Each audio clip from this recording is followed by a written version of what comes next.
Digital ಮಾಧ್ಯಮದ ಮುಖಾಂತರ ನಾವೆಲ್ಲರೂ ಕೂಡ ಇವತ್ತು ಈ ಕಾರ್ಯಕ್ರಮದಲ್ಲಿ ಸೇರ್ಕೊಂಡಿದ್ದೇವೆ. ಡಿಜಿಟಲೀಕರಣ ಹೇಳುವಂಥದ್ದು ನಮ್ಮ ಜೀವನದಲ್ಲಿ ಇವತ್ತು ಬಹು ಮುಖ್ಯವಾದ ಪಾತ್ರವನ್ನ ವಹಿಸ್ತಾ ಇದೆ. ಒಂದು ಮನೆಗೆ ಬೇಕಾದಂತಹ ಸಾಮಗ್ರಿಗಳನ್ನ ತರುವಂತದ್ದಿರ್ಬೋದು, ಅಥವಾ ಒಬ್ಬರಿಂದ ಒಬ್ಬರಿಗೆ ಹಣವನ್ನ ವರ್ಗಾವಣೆ ಮಾಡುವಂತದ್ದಿರ್ಬೋದು, ಆ ಹೆಲ್ತ್ ಚೆಕಪ್ ಅನ್ನ ಬುಕ್ ಮಾಡುವಂತದ್ದಿರ್ಬೋದು, ವಾಹನದ ಸರ್ವಿಸ್ ಅನ್ನ ಬುಕಿಂಗ್ ಮಾಡುವಂತದ್ದಿರ್ಬೋದು, ಪ್ರತಿಯೊಂದು ವಿಷಯವನ್ನು ಕೂಡ ನಾವು ಡಿಜಿಟಲ್ ಮಾಧ್ಯಮಗಳ ಮುಖಾಂತರ ಮಾಡ್ಕೊಳ್ತಾ ಇದ್ದೇವೆ. ಅಷ್ಟು ಮುಖ್ಯವಾದ ಪಾತ್ರವನ್ನ ಡಿಜಿಟಲೀಕರಣ ಇವತ್ತು ನಮ್ಮ ಜೀವನದಲ್ಲಿ ವಹಿಸ್ತಾ ಇದೆ. ಆದ್ರೆ ಹಿರಿಯರೊಂದು ಮಾತನ್ನ ಹೇಳಿದ್ದಾರೆ, ಅತಿಯಾದ್ರೆ ಅಮೃತ ಕೂಡ ವಿಷ ಅಂತ ಹೇಳಿ. ಆದ ಕಾರಣ ಹಿತ ಮಿತ ಯಾವತ್ತೂ ಕೂಡ ಅದೇ ಮಾತನ್ನ ನಾವು ಅನುಸರಿಸಬೇಕಾಗ್ತದೆ. ಅದೇ ರೀತಿಯಾಗಿ ಇವತ್ತು ಇದೇ ವಿಷಯದಲ್ಲಿ ನಾವು ಇವತ್ತಿನ ವೆಬಿನಾರ್ ಅನ್ನ ಪ್ರಾರಂಭಿಸ್ತಾ ಇದ್ದೇವೆ. ಕಾರ್ಯಕ್ರಮವನ್ನು ಪ್ರಾರಂಭಿಸ್ತಾ ಪ್ರಾರ್ಥನೆ ಮೊದಲಿಗೆ ವಸುಧಶ್ರೀ ಹಾರ್ನಾಡಿ ಇವರಿಂದ.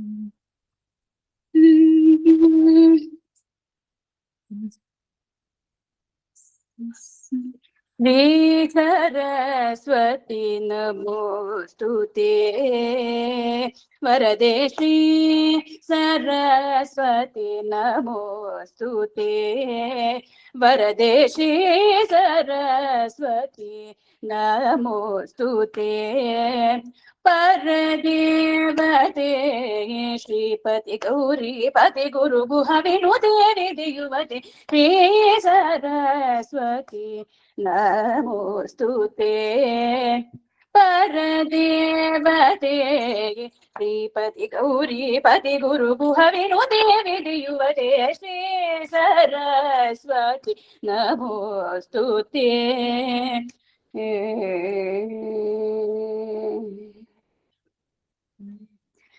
ವಾಸನತ್ರಯ ವಿಭಜಿತ ವರ ಮುನಿ ಭಾವಿತ ಮೂರ್ತಿ ವಾಸನತ್ರಯ ವಿಭಜಿತ ವರ ಮುನಿ ಭಾವಿತ ಮೂರ್ತಿ ವಾಸವಾದ್ಯಹಿತ ವರ ವಿತರಣ ಬಹುಕೀತೆ ವಾಸವಾದ್ಯಹಿತ ವರ ವಿತರಣ ಬಹುಕೀತೆ ತರಹಾಯುತಮುಖಾಂಬುರುಹಿ ಅದ್ಭುತ ಚರಣಾಂಬುರುಹಿ ಸಂಸಾರ ವಿದ್ಯಾಪಹೇ ಸಕಲ ಮಂತ್ರಾಕ್ಷರ ಗುಹೆ ಶ್ರೀ ಸರಸ್ವತಿ ನಮೋಸ್ತುತೇ.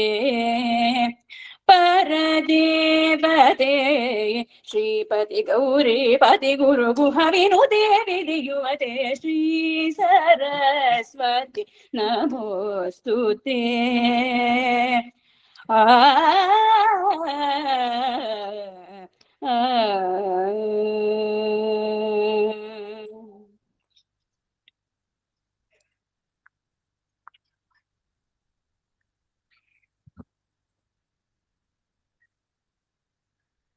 ಧನ್ಯವಾದಗಳು.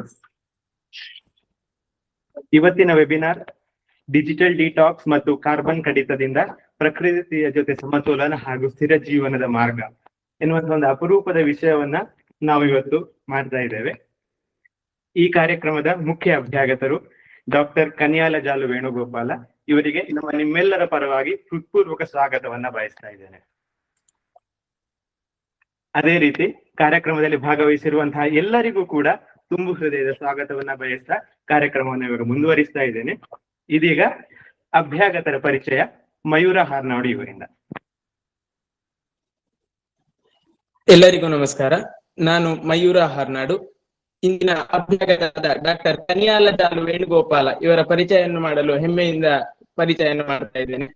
ಕನ್ಯಾಲ ಜಾಲು ವೇಣುಗೋಪಾಲ ಇವರು 5/12/1986 ಮಣಿಪಾಲದಲ್ಲಿ ಜನಿಸಿದರು. ಇವರ ತಂದೆ ಸುಬ್ರಹ್ಮಣ್ಯ ಭಟ್ ಹಾಗೂ ತಾಯಿ ಲಕ್ಷ್ಮಿ ಎಸ್ ಭಟ್. ಇವರು ಪ್ರಾಥಮಿಕ ಮತ್ತು ಪ್ರೌಢ ಶಿಕ್ಷಣವನ್ನು ಹುಬ್ಬಳ್ಳಿಯಲ್ಲಿ ಮುಂದುವರಿಸಿ ಹುಬ್ಬಳ್ಳಿಯ BVB ಕಾಲೇಜಿನಲ್ಲಿ ಮೆಕ್ಯಾನಿಕಲ್ ಇಂಜಿನಿಯರಿಂಗ್ ಪದವಿಯನ್ನು ಪೂರ್ಣಗೊಳಿಸಿದರು. ಪುಣೆಯ ಸಿಂಬಿಯೋಸಿಸ್ ವಿಶ್ವವಿದ್ಯಾನಿಲಯದಲ್ಲಿ MBA ಅನ್ನು ಪದವಿ ಪಡೆದ ಇವರು ವಿದ್ಯಾರ್ಥಿ ಜೀವನದಲ್ಲಿ RSS ಮತ್ತು ABVP ಸಂಘಟನೆಗಳಲ್ಲಿ ಸಕ್ರಿಯವಾಗಿ ತೊಡಗಿಸಿಕೊಂಡಿದ್ದರು. ABVPಯ ಹುಬ್ಬಳ್ಳಿ ಧಾರವಾಡ ಮಹಾನಗರದ ಕಾರ್ಯದರ್ಶಿ ಹಾಗೂ ರಾಜ್ಯ ಸಹ ಕಾರ್ಯದರ್ಶಿಯಾಗಿ ಜವಾಬ್ದಾರಿಗಳನ್ನು ನಿರ್ವಹಿಸಿದ ಇವರು TCS, ಕ್ಯಾಟರ್ ಪಿಲ್ಲರ್ ಹಾಗೂ ಶೆಲ್ ಆಯಿಲ್ ಅಂಡ್ ಗ್ಯಾಸ್ ಸಂಸ್ಥೆಗಳಲ್ಲಿ ಪ್ರಮುಖ ಹುದ್ದೆಗಳಲ್ಲಿ ಸುಮಾರು 18ಕ್ಕೂ ಹೆಚ್ಚು ವರ್ಷಗಳ ಕಾಲ ವೃತ್ತಿ ಅನುಭವವನ್ನು ಹೊಂದಿರುತ್ತಾರೆ. 40ಕ್ಕೂ ಹೆಚ್ಚು ದೇಶಗಳಿಗೆ ಭೇಟಿ ನೀಡಿ ಸಪ್ಲೈ ಚೈನ್ ಡಿಜಿಟಲೀಕರಣ, ಕಾರ್ಬನ್ ಎಮಿಷನ್ಸ್ ಅಂಡ್ ಸಸ್ಟೈನೇಬಿಲಿಟಿ ಕ್ಷೇತ್ರಗಳಲ್ಲಿ ಮಹತ್ವದ ಕೊಡುಗೆಯನ್ನು ನೀಡಿದ್ದಾರೆ. ಡಿಕಾರ್ಬನೈಸಿಂಗ್ ಸಪ್ಲೈ ಚೈನ್ ಮತ್ತು ನೆಟ್ ಜೀರೋ ಕಾರ್ಬನ್ ಗುರಿಗಳು ವಿಷಯದಲ್ಲಿ ಸಂಸ್ಥೆಯ ಅವಶ್ಯಕತೆಯ ಭಾಗವಾಗಿ ಸಂಶೋಧನೆಯನ್ನು ಯಶಸ್ವಿಯಾಗಿ ಪೂರ್ಣಗೊಳಿಸಿ ಇತ್ತೀಚೆಗೆ ಸ್ವಿಸ್ ಸ್ಕೂಲ್ ಆಫ್ ಬಿಸಿನೆಸ್ ವಿಶ್ವವಿದ್ಯಾನಿಲಯದಿಂದ ಡಾಕ್ಟರೇಟ್ ಗೌರವವನ್ನು ಪಡೆದಿರುತ್ತಾರೆ. ದೇಶದ ವಿವಿಧ ಭಾಗಗಳಲ್ಲಿ ನಡೆಯುವ ಸಪ್ಲೈ ಚೈನ್ ಮತ್ತು ಸಸ್ಟೈನೇಬಿಲಿಟಿ ಸಮಾವೇಶಗಳಲ್ಲಿ ಸಕ್ರಿಯ ಸಂಪನ್ಮೂಲ ವ್ಯಕ್ತಿಯಾಗಿ ಹಾಗೂ ಪ್ಯಾನಲಿಸ್ಟ್ ಆಗಿ ಭಾಗವಹಿಸುತ್ತಿದ್ದಾರೆ. Indian Institute of Management Bengaluru ಸೇರಿದಂತೆ ವಿಪ್ರೋ, ಸಿಮೆನ್ಸ್ ಮತ್ತು ಇಕಿ ಎನರ್ಜಿ ಮುಂತಾದ ಪ್ರತಿಷ್ಠಿತ ಸಂಸ್ಥೆಗಳಲ್ಲಿ ಆಹ್ವಾನಿತ ವಕ್ತಾರರಾಗಿದ್ದಾರೆ.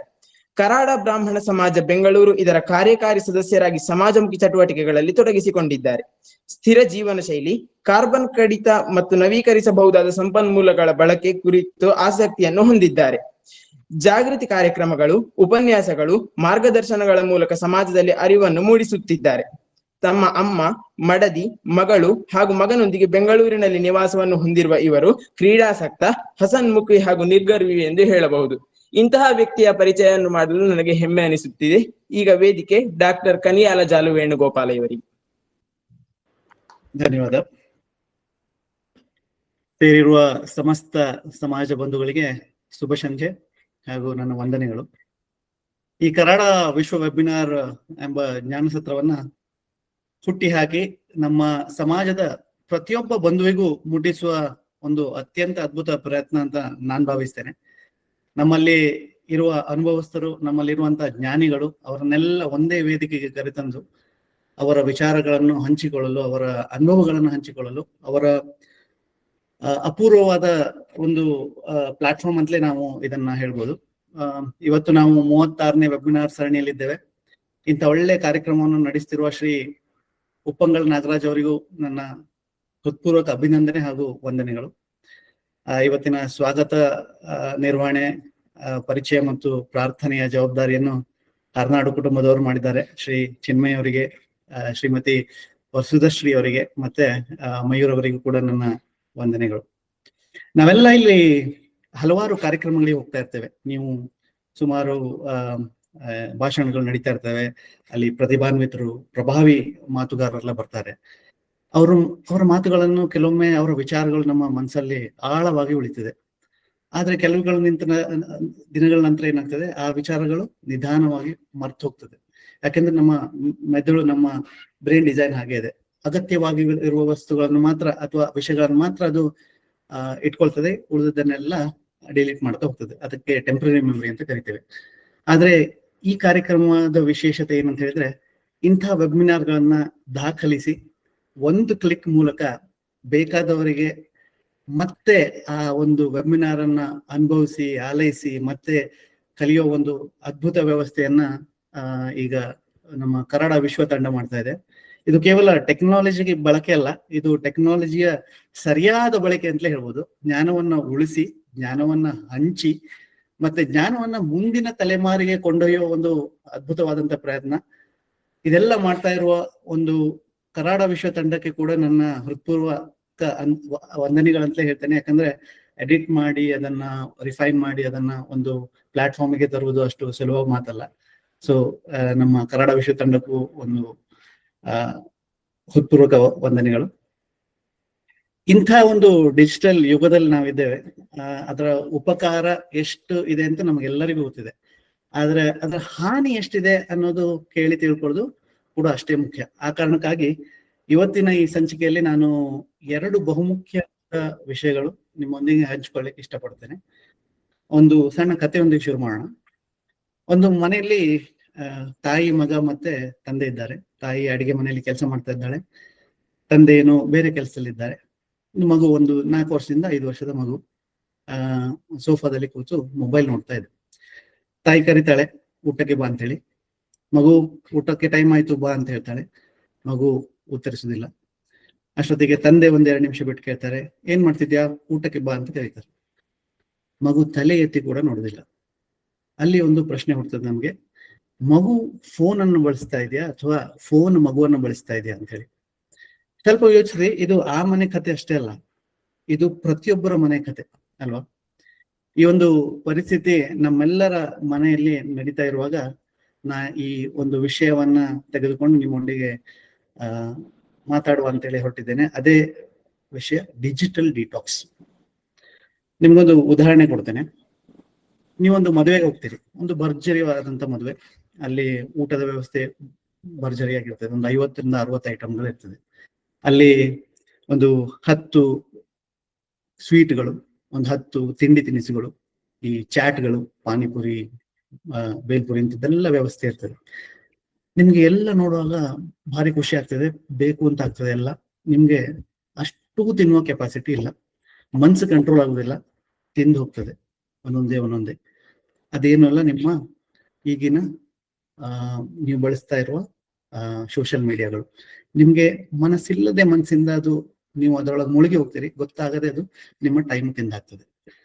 ಅದೇ ಫ್ಲೋ ಅಲ್ಲಿ ತಿಂದು ನೀವು ಮನೆಗೆ ಬರ್ತೀರಿ, ಸ್ವಲ್ಪ ಇಂಡೈಜೆಷನ್ ಆಗ್ತದೆ, ರಾತ್ರಿ ನಿದ್ದೆ ಸರಿ ಆಗುದಿಲ್ಲ, ಬೆಳಿಗ್ಗೆ ಹೇಳ್ತೀರಿ, ನೀವೊಂದು ಬಿಸಿನೀರು ಅಥವಾ ನಿಂಬೆ ಹಣ್ಣಿನ ರಸವನ್ನು ಬಿಸಿನೀರೊಟ್ಟಿಗೆ ಮಿಕ್ಸ್ ಮಾಡಿ ಹೊಟ್ಟೆ ಕ್ಲೀನ್ ಮಾಡುವ ಒಂದು ವ್ಯವಸ್ಥೆಗೆ ಹೋಗ್ತೀರಿ.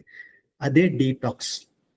ನಮ್ಮ ಹೊಟ್ಟೆಗೆ ಆಗಿರುವ ಪರಿಸ್ಥಿತಿ ಇವತ್ತು ನಮ್ಮ ಮೆದುಳಿಗೆ ಕೂಡ ಆಗಿದೆ. ಇವತ್ತು ನಮ್ಮ ಬ್ರೇನ್ ಓವರ್ಲೋಡ್ ಆಗಿ ಹೋಗಿದೆ. ಡಿಜಿಟಲ್ ಪ್ಲಾಟ್ಫಾರ್ಮ್ಗಳು, ಸೋಷಿಯಲ್ ಮೀಡಿಯಾ, ಪ್ರತಿದಿನ ನೂರಾರು ವಿಷಯಗಳು, ಸಾವಿರಾರು ಮಾಹಿತಿಗಳು ನಮ್ಮ ಮೆದುಳಿಗೆ ಬಂದು ನಮ್ಮ ತಲೆ ತುಂಬಿ ಹೋಗಿದೆ. ಅದಕ್ಕೆ ಸ್ಪೇಸ್ ಇಲ್ಲ. ಹೆಚ್ಚಿನವೆಲ್ಲ ಟೆಂಪ್ರರಿ ಮೆಮರಿಗಳು. ಮುಂಚೆ ಏನಾಗ್ತಿತ್ತು, ಒಂದು 20 ವರ್ಷ ಹಿಂದೆ ನೀವು ಯಾವುದೇ ಒಂದು ಮೂವಿಗೆ ಹೋದ್ರಿ, ಥಿಯೇಟ್ರಿಗೆ ಹೋಗಿ ಮೂವಿ ನೋಡ್ತೀರಾ, ಅದರ ಡೈಲಾಗ್ಗಳು ಕೂಡ ನೆನಪಿರ್ತಿತ್ತು. ಈಗಿನ ನಮ್ಮ ಮೆದುಳಿನ ಪರ್ಫಾರ್ಮೆನ್ಸ್ ಹೇಗಿದೆ ಅಂತ ಹೇಳಿದ್ರೆ, ಅದು ಇವತ್ತು ರಿಸೀವ್ ಮಾಡ್ತಾರೆ, ನಾಳೆ ಮರ್ತು ಹೋಗ್ತದೆ ನಿಮ್ಗೆ. Because it's all temporary memory, it's not registering with in your brain. ನಿಮ್ಮ ಮೆದುಳಲ್ಲಿ ಅದು ಸ್ಟೋರ್ ಆಗ್ತಾ ಇಲ್ಲ.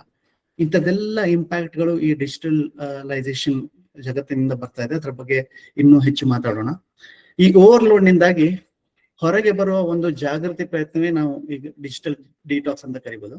ಈ ಡಿಜಿಟಲ್ ಡಿಟಾಕ್ಸ್ ಅಂತ ನೀವು ನಿಮ್ಮ ಮೊಬೈಲ್ ಬಿಡಿ ಅಥವಾ ಫೋನ್ ಬಿಡಿ ಅಥವಾ ನಿಮ್ಮ ಲ್ಯಾಪ್ಟಾಪ್ ಅನ್ನು ಯೂಸ್ ಬಿಡಿ ಅಂತಲ್ಲ. ತಂತ್ರಜ್ಞಾನ ತ್ಯಜಿಸಿ ಅಂತ ಹೇಳ್ತಾ ಇಲ್ಲ. ತಂತ್ರಜ್ಞಾನ ನಮ್ಮ ಸೇವೆಗೆ ಆಗಿರ್ಬೇಕು ಹೊರತು ಅದು ನಮ್ಮ ಸ್ವಾಮಿ ಆಗಿರ್ಬೋದು. ನಾವು ಅದ್ರ ಸ್ವಾಮಿ ಆಗಿರ್ಬೇಕು. ನಮಗೆ ಯಾವಾಗ ಅದರ ಬಳಕೆ ಮಾಡಬೇಕು, ಯಾವಾಗ ಅದರ ಬಳಕೆ ಮಾಡಬಾರ್ದು ಅನ್ನೋದು ನಮಗೆ ಗೊತ್ತಿರಬೇಕು.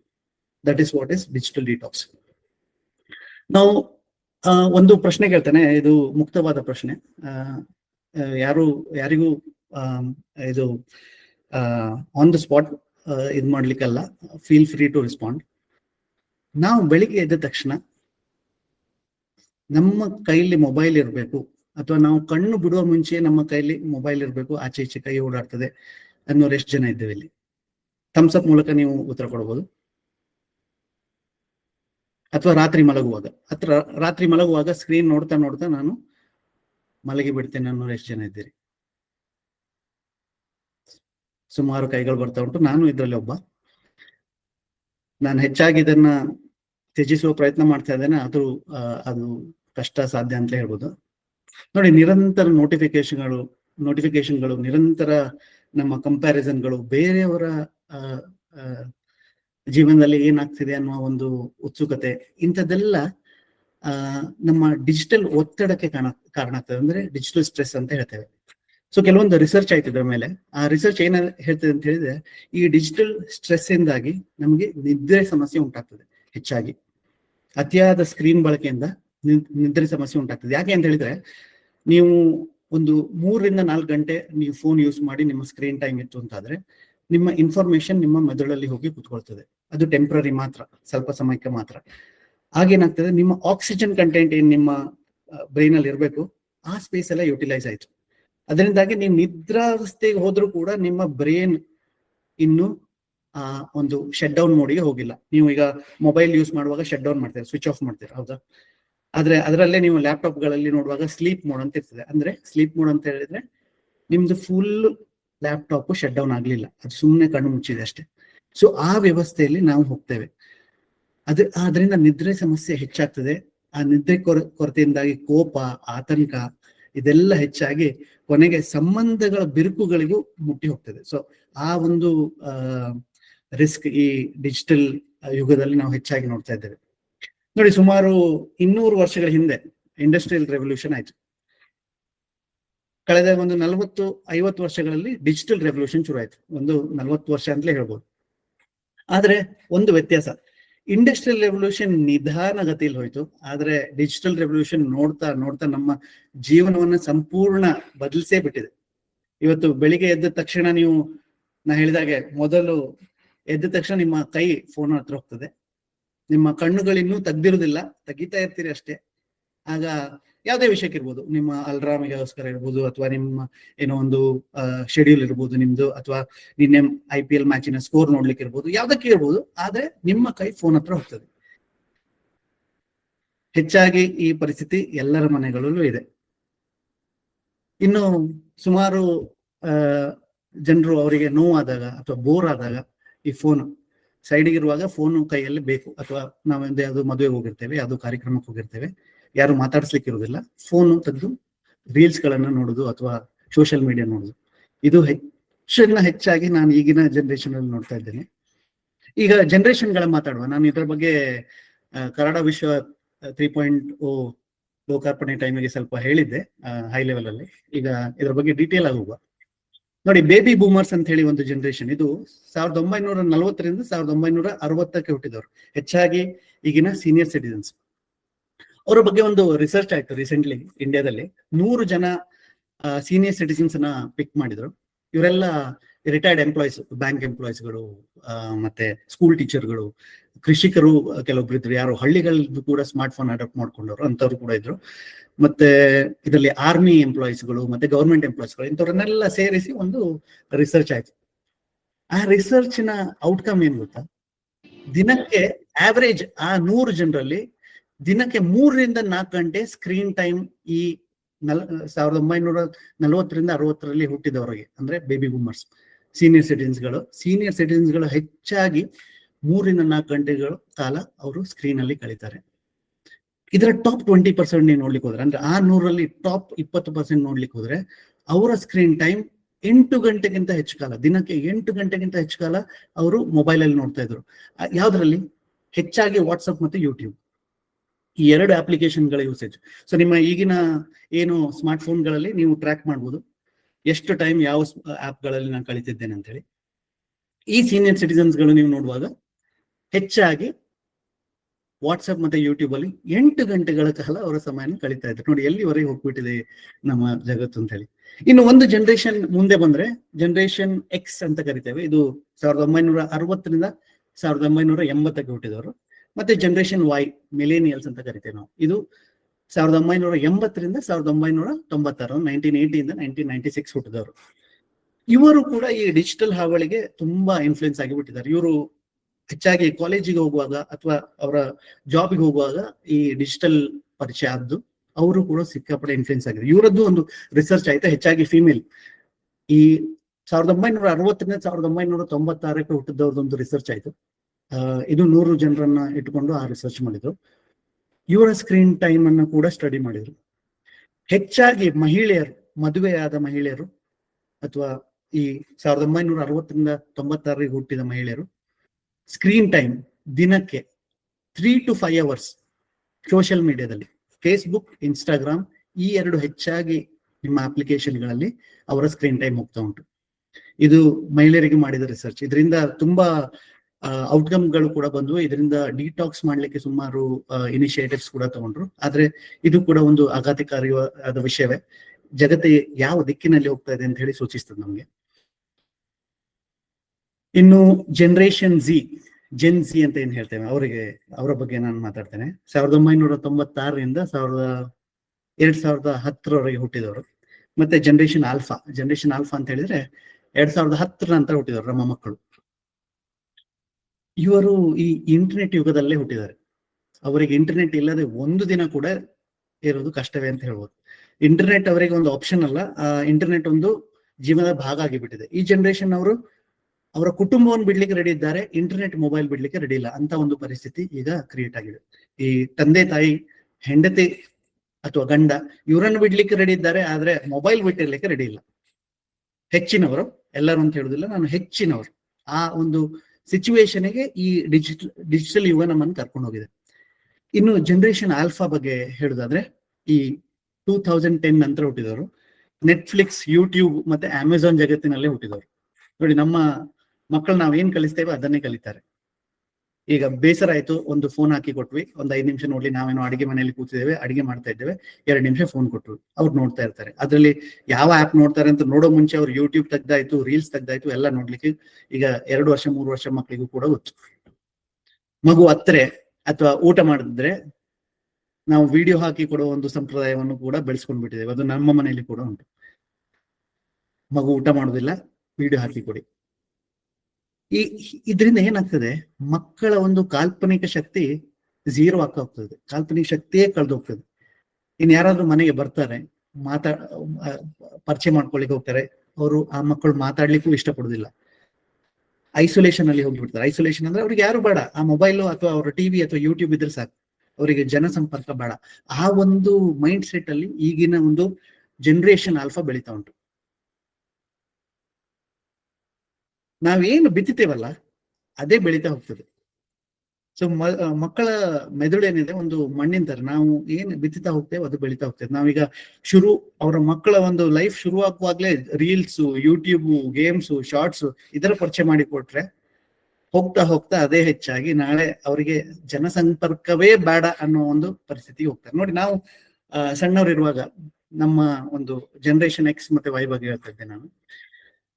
ಮರ ಹತ್ತುದು, ತೋಟಕ್ಕೆ ಹೋಗುದು, ಗದ್ದೆಗೆ ಹೋಗುದು, ಆಟ ಆಡುದು, ಹೊಳೆಗೆ ಹೋಗುದು, ಇದೇ ನಮ್ಮ ಆಟ ಆಗಿತ್ತು. ಈಗಿನ ಮಕ್ಕಳು ನೋಡಿ, ಹೆಚ್ಚಾಗಿ ಜನರೇಷನ್ ಆಲ್ಫಾ ಬಗ್ಗೆ ಅರ್ಧಕ್ಕರ್ಧ ಮಕ್ಕಳು ಸ್ಕ್ರೀನ್ ಅಲ್ಲೇ ಇರ್ತಾರೆ.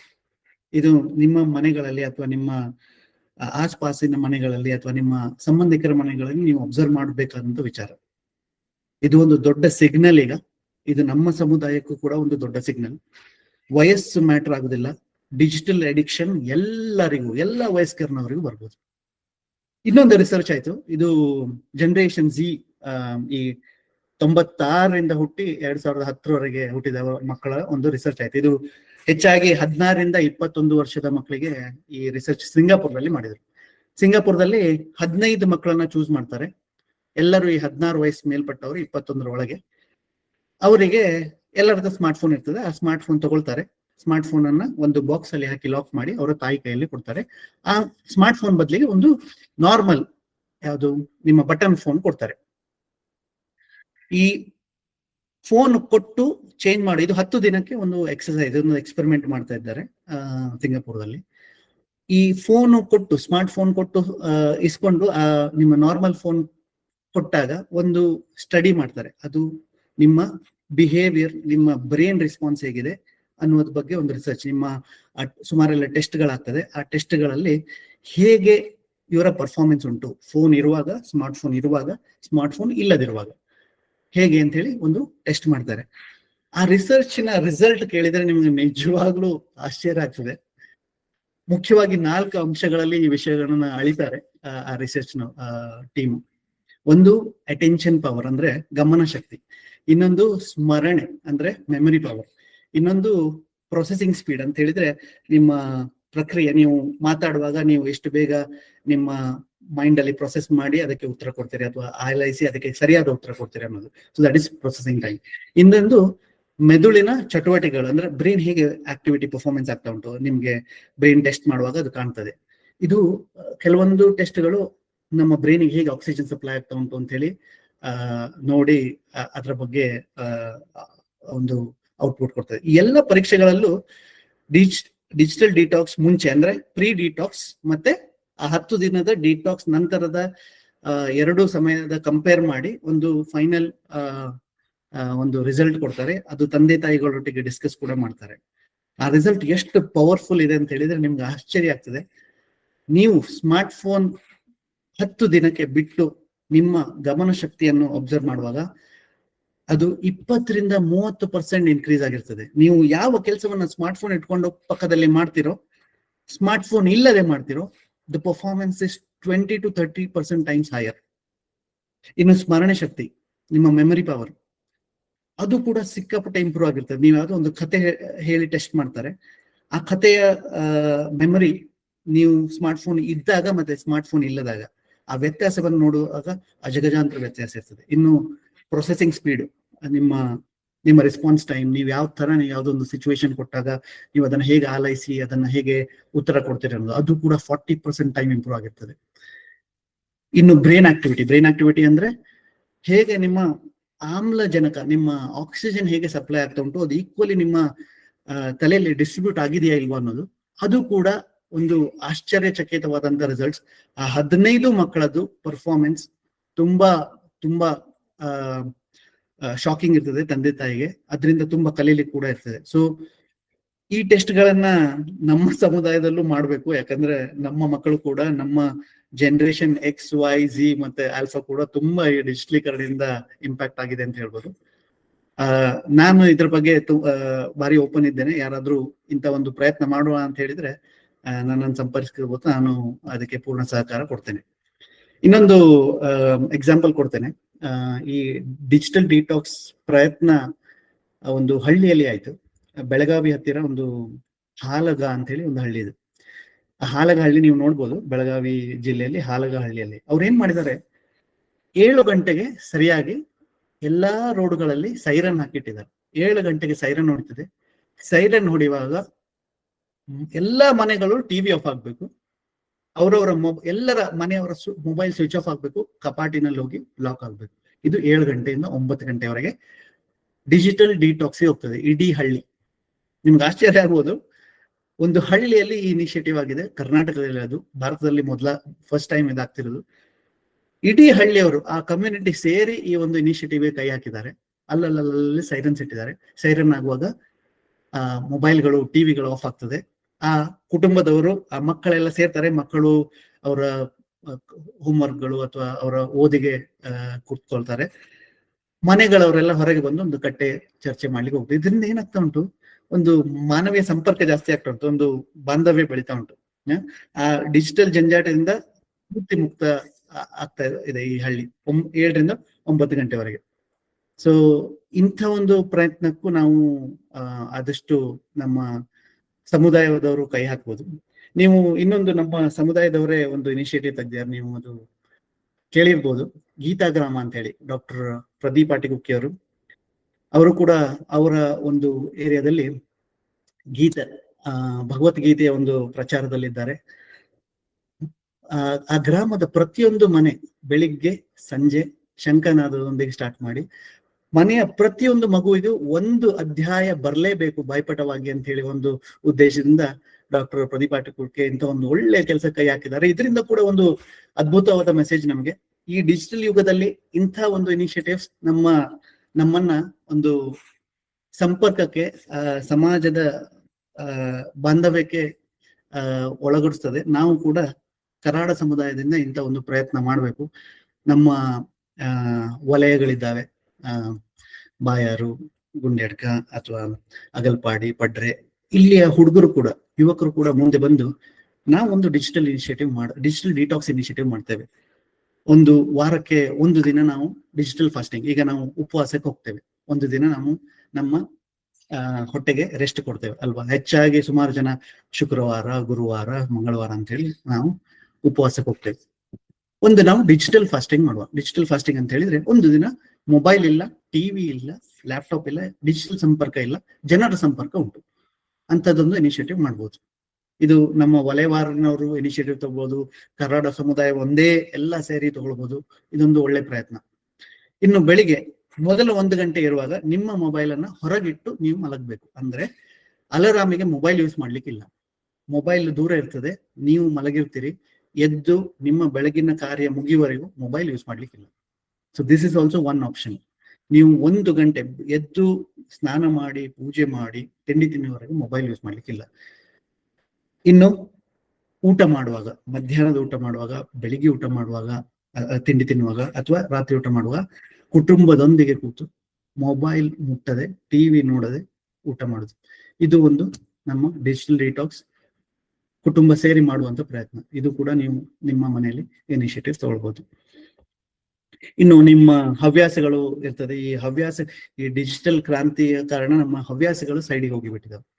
ನಾವು ನಮ್ಮ ಆಟಗಳಲ್ಲಿ ತೊಡಗಿಸ್ಕೊಳ್ತಿದ್ವಿ, ಪುಸ್ತಕ ಓದ್ತಾ ಇದ್ವಿ, ಅಥವಾ ಸಂಗೀತ ಪ್ರಾಕ್ಟೀಸ್ ಆಗಿರ್ಬೋದು, ಅಥವಾ ನಾವು ಯಾವ್ದೋ ಇನ್ಸ್ಟ್ರೂಮೆಂಟ್ ಪ್ಲೇ ಮಾಡ್ಲಿಕ್ಕೆ ಬರ್ತದೆ, ಅದು ಕೂಡ ಅದೆಲ್ಲ ತಪ್ಪಿ ಹೋಗಿದೆ. ಅದನ್ನು ಕೂಡ ನಾವು ವಾಪಸ್ ನಮ್ಮ ಜೀವನದಲ್ಲಿ ಅಳವಡಿಸ್ಕೊಳ್ಬಹುದು. ಸೊ ಇದೆಲ್ಲ ಮಾಡಿ ಇನ್ನೊಂದು ಒಂದು ಸಂಗತಿ, ನೋಟಿಫಿಕೇಶನ್. ನೀವು ನಿಮ್ಮ ವಾಟ್ಸಪ್ ಅಲ್ಲಿ ನೋಟಿಫಿಕೇಶನ್ ಬರುವಾಗ ನಿಮ್ಗೆ ತೆಗೆದು ನೋಡುವ ಒಂದು ಇನ್ಫ್ಲುಯೆನ್ಸ್, ಇದೆಲ್ಲ ನಮ್ಮ ಮೆದುಳಲ್ಲಿರೋ ಡೋಪಮೈನ್ ಎಫೆಕ್ಟ್ ಅಂತ ಹೇಳ್ತೇವೆ. ನಮ್ಮ ಕಣ್ಣುಗಳು, ನಮ್ಮ ಬ್ರೈನ್ ಕಂಪ್ಲೀಟ್ ಡಿಜಿಟಲ್ ಇನ್ಫ್ಲುಯೆನ್ಸ್ ಅಲ್ಲಿ ಇರುವಾಗ, ನಮ್ಮ ಮೊಬೈಲ್ ಇನ್ಫ್ಲುಯೆನ್ಸ್ ಅಲ್ಲಿ ಯಾವ್ದೋ ಒಂದು ಮೆಸೇಜ್ ಬಂತು, ಯಾವ್ದೋ ಒಂದು ನೋಟಿಫಿಕೇಶನ್ ಬಂತು, ಯಾವ್ದೋ ಒಂದು ಇಮೇಲ್ ಬಂತು, ತೆಗೆದು ನೋಡುವ ಒಂದು ಪ್ರಾಕ್ಟೀಸ್ ಅನ್ನ ಈ ಕಳೆದ ಕೆಲವು ವರ್ಷಗಳಿಂದ ನಾವು ಮಾಡ್ತಾ ಇದ್ದೇವೆ. ಆ ನೋಟಿಫಿಕೇಶನ್ ಡಿಸಿಪ್ಲಿನ್ ಅನ್ನ ನೀವು ಆಕ್ಟಿವೇಟ್ ಮಾಡ್ಕೊಳ್ಬೇಕು. ಇದೆಲ್ಲ ನಮ್ಮ ಮೊಬೈಲ್ ಅಲ್ಲಿ ಇವತ್ತಿಗಿದೆ. ನಮ್ಮ ಡಿಜಿಟಲ್ ವೆಲ್ಬೀಯಿಂಗ್ ಅಂತ ಹೇಳಿ ಪ್ರತಿಯೊಂದು ಸ್ಮಾರ್ಟ್ ಫೋನ್ಗಳಲ್ಲಿ ಇದೆ. ನಾವು ಎಷ್ಟು ಸಮಯ ಯಾವ ಆಪ್ ಅಲ್ಲಿ ಕಳಿತೇವೆ, ಅದು ಕಂಟ್ರೋಲ್ ಮಾಡ್ಬೋದಾ ಅನ್ನೋದೆಲ್ಲ ಸೆಟ್ಟಿಂಗ್ ಕೂಡ ಇದೆ. ನೀವು ಒಂದು ಆ್ಯಪಿಗೆ 10 ನಿಮಿಷ, 15 ನಿಮಿಷ, 30 ನಿಮಿಷ ನಿಮ್ಗೆ ಎಷ್ಟು ಬೇಕಷ್ಟು ಸೆಟ್ ಮಾಡಿಟ್ಟು, ಆ ಟೈಮ್ ಮುಗಿದ ತಕ್ಷಣ ಆ ಆಪ್ ನಿಮ್ಮ ಮೊಬೈಲ್ ಸ್ಕ್ರೀನ್ ಡಿಸಪಿಯರ್ ಆಗಿ ಹೋಗ್ತದೆ. ಅಂದ್ರೆ ಕಾಣುವುದೂ ಇಲ್ಲ, ನೀವು ಯೂಸ್ ಮಾಡ್ಲಿಕ್ಕೂ ಆಗುದಿಲ್ಲ. ಅಂತದ್ದೆಲ್ಲ ವ್ಯವಸ್ಥೆ ಈಗಿನ ಸ್ಮಾರ್ಟ್ ಫೋನ್ ಅಲ್ಲಿ ಇದೆ. ಇದೆಲ್ಲ ಒಂದು ಆಪ್ಷನ್ಸ್ ಗಳು ಮಾತ್ರ. ಎಲ್ಲಿವರೆಗೆ ನೀವು ಅದನ್ನ ಅಳವಡಿಸ್ಕೊಳ್ಳುವುದಿಲ್ಲ, ಅದು ನಿಮ್ಮ ಜೀವನದಲ್ಲಿ ಅದು ಅಪ್ಲೈ ಆಗುದಿಲ್ಲ. ಸೊ ಆದಷ್ಟು ಈ ಡಿಜಿಟಲ್ ಡಿಟಾಕ್ಸ್ ಬಗ್ಗೆ ಚಿಂತಿಸಿ, ನಿಮ್ಮ ಕುಟುಂಬದವರೊಟ್ಟಿಗೆ, ನಿಮ್ಮ ಸ್ನೇಹಿತರೊಟ್ಟಿಗೆ ಯಾವುದೇ ಒಂದು ಇನಿಷಿಯೇಟಿವ್ ತಗೊಂಡ್ರು ಅದು ಒಳ್ಳೆ ಇನಿಷಿಯೇಟಿವ್ ಅಂತಲೇ ಹೇಳ್ಬೋದು. ಆದ್ರೆ ನಮ್ಮ ಬ್ರೈನ್ ಸ್ಪೇಸ್, ನಮ್ಮ ಮೆದುಳು ಯಾವ ಕೆಲಸಕ್ಕಾಗಿ ನಾವು ತೊಡಗಿಸ್ಕೊಳ್ಬೇಕು ಅನ್ನೋದು ನಮ್ಮ ಕೈಯಲ್ಲಿದೆ. ನಾವು ಅದನ್ನು ಹೇಗೆ ಕಂಟ್ರೋಲ್ ಮಾಡ್ಬೇಕು ಅನ್ನೋದು ನಮ್ಮ ಕೈಯಲ್ಲಿದೆ. ಆದಷ್ಟು ಪ್ರಯತ್ನ ಮಾಡುವ. ಇನ್ನು ಇವತ್ತಿನ 2ನೇ ವಿಷಯಕ್ಕೆ ಹೋಗುವ. ಇದು ಕೂಡ ಅದಕ್ಕೆ ಸಂಬಂಧಪಟ್ಟಿರುವಂತ ವಿಷಯ ಅಂತಲೇ ಹೇಳ್ಬೋದು. ಕಾರ್ಬನ್ ಎಮಿಷನ್ ಸುಸ್ಥಿರ ಜೀವನದ ಮೂಲಕ ಇದನ್ನು ಹೇಗೆ ತಡೆಗಟ್ಟುವುದು ಅಂತ ಹೇಳಿ ಮಾತಾಡುವ. ಹೆಚ್ಚಾಗಿ ಈ ವಿಷಯದ ಬಗ್ಗೆ ಚರ್ಚೆ ಆಗುದಿಲ್ಲ. ಅದಕ್ಕೆ ನಾನು ಇವತ್ತು ನಮ್ಮ ಸಮುದಾಯದೊಂದಿಗೆ ಈ ಒಂದು ವಿಷಯವನ್ನ ಎದುರುಗಿಟ್ಟು ಇದರ ರಿಸ್ಕ್ ಎಷ್ಟು ಅಂತ ಹೇಳಿ ಹೇಳುವ ಅಂತ ಹೇಳಿ ಆಲೋಚನೆಯಿಂದ ನಾನು ಈ ಸಬ್ಜೆಕ್ಟ್ ಅನ್ನು ತಗೊಂಡಿದ್ದೇನೆ. ಈ ಜಾಗತಿಕ ತಾಪಮಾನ ಏರಿಕೆ ಅಂತ ನೀವು ಕೇಳಿರ್ಬೋದು, ಗ್ಲೋಬಲ್ ವಾರ್ಮಿಂಗ್ ಅಂದ್ರೆ ಭೂಮಿಯ ವಾತಾವರಣ ಮತ್ತೆ ಸಾಗರದ ಸರಾಸರಿ ತಾಪಮಾನ ದೀರ್ಘಕಾಲವಾಗಿ ನಿರಂತರವಾಗಿ ಹೆಚ್ಚಾಗ್ತಾ ಇರೋದಕ್ಕೆ ಗ್ಲೋಬಲ್ ವಾರ್ಮಿಂಗ್ ಅಂತ ಕರಿತೇವೆ. ಇವತ್ತು ನಾವು ಅನುಭವಿಸ್ತಿರುವ ಈ ಬಿಸಿಲು, ನಿಮ್ಮ ಟೆಂಪರೇಚರ್ ನೀವು ನೋಡಿದ್ರೆ 40, 41, 42 ಡಿಗ್ರಿ, ಇದು ಇವತ್ತಿನ ಸಾಮಾನ್ಯ ವಿಷಯ ಆಗಿದೆ. ಇವತ್ತು ನಮ್ಮಲ್ಲಿ 41 ಡಿಗ್ರಿ, ಇವತ್ತು ನಮ್ಮಲ್ಲಿ 42 ಡಿಗ್ರಿ. ಆದ್ರೆ 25-30 ವರ್ಷ ಹಿಂದೋಗಿ, 25 ವರ್ಷ ಹಿಂದೋದ್ರೆ 33-35 ಡಿಗ್ರಿ ಬಂದ್ರೆ ಅದೇ ದೊಡ್ಡ ವಿಷಯ. ಅಯ್ಯೋ 35 ಡಿಗ್ರಿ ಆಯ್ತಾ, ಅಯ್ಯೋ ರಾಮ ಇಷ್ಟು ಬಿಸಿಲು ಉಂಟಲ್ಲ ಅನ್ನುವ ಒಂದು ಪರಿಸ್ಥಿತಿ 25-30 ವರ್ಷ ಹಿಂದಿತ್ತು. ಇದೊಂದು ದೊಡ್ಡ ಬದಲಾವಣೆ. ಯಾಕೆ ಹೇಳಿ, 25 ವರ್ಷದಲ್ಲಿ 5 ಡಿಗ್ರಿ ನಮ್ಮ ಎದುರಿಗೆ ಚೇಂಜ್ ಆಗ್ತಾ ಇದೆ ಅಂತ ಹೇಳಿದ್ರೆ ಅದು ಹಗುರವಾಗಿ ತಗೊಳ್ಳುವ ವಿಷಯ ಅಲ್ಲ. ಇದೇ ರೀತಿ ನಾವು ಮುಂದುವರೆದ್ರೆ, ಇದೇ ರೀತಿ ನಮ್ಮ ಲೈಫ್ ಸ್ಟೈಲ್, ಇದೇ ರೀತಿ ನಮ್ಮ ಪ್ರಾಕ್ಟೀಸ್ಗಳು, ಇದೇ ರೀತಿ ನಾವು ಪ್ಲಾಸ್ಟಿಕ್ ಬಳಕೆ, ಇದೇ ರೀತಿ ನಾವು ಟ್ರಾವೆಲ್ ಮಾಡ್ತಾ ಇದ್ರೆ ಈ ಕಾರ್ಬನ್ ಎಮಿಷನ್ ಹೆಚ್ಚುತ್ತಾ ಹೋಗ್ತದೆ. ನಾಳೆ ಮುಂದಿನ ಪೀಳಿಗೆಗೆ, ನಮ್ಮ ಮೊಮ್ಮಕ್ಕಳ ಕಾಲದಲ್ಲಿ ನೀರು ಗಾಳಿ ಸಿಗುವುದು ದೊಡ್ಡ ಕಷ್ಟ ಆಗ್ಬೋದು ಅನ್ಲಿಕ್ಕೆ ಏನು ತಪ್ಪಿಲ್ಲ. ಯಾಕಂದ್ರೆ ಅದಾಗುವ ಹೆಚ್ಚಿನ ಸಂಭಾವನೆ ಕಾಣ್ತಾ ಇದೆ. ಹಾಗಾದ್ರೆ ನಾವೇನ್ ಮಾಡ್ಬೋದು? ನಮ್ಮ ದಿನನಿತ್ಯ ಜೀವನದಲ್ಲಿ ಹೇಗೆ ನಾವು ಕಾರ್ಬನ್ ಎಮಿಷನ್ ಕಡಿಮೆ ಮಾಡ್ಬೋದು, ಒಂದು ಸಸ್ಟೈನೇಬಲ್ ಲೈಫ್ ಸ್ಟೈಲ್ ಅಂತ ಹೇಳ್ತೇವೆ, ಅದನ್ನ ಹೇಗೆ ತರಬಹುದು? ಅದೇ ನಮ್ಮ ಇವತ್ತಿನ 2ನೇ ಟಾಪಿಕ್. ನಾನೊಂದು ವಿಡಿಯೋ ಶೇರ್ ಮಾಡ್ತೇನೆ. ಆ ವಿಡಿಯೋನೆಲ್ಲ ನೋಡುವ ಫುಲ್ ಸ್ಕ್ರೀನ್ ಅಲ್ಲಿ. ಸೌಂಡ್ ಎನೇಬಲ್ ಮಾಡಿ, ಸೌಂಡ್ ಎನೇಬಲ್ ಶೇರ್ ಮಾಡುವಾಗ ಒಮ್ಮೆ ಟೆಸ್ಟ್ ಮಾಡುವ. ಮಾಡಿದ್ದೇನೆ ಸುಬ್ಬಣ್ಣ. ಕಾಣ್ತಾ ಉಂಟಾ? ಸಾರಿ, ಒಂದು ನಿಮಿಷ.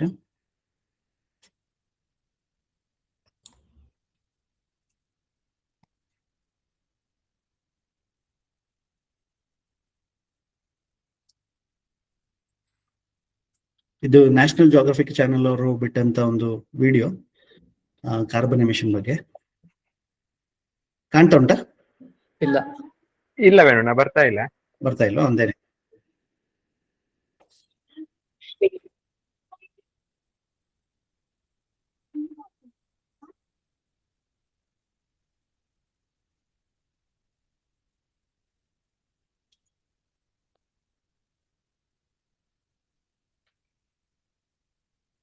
ಒಂದು ನಿಮಿಷ ಶೇರ್ ಮಾಡ್ತೇನೆ.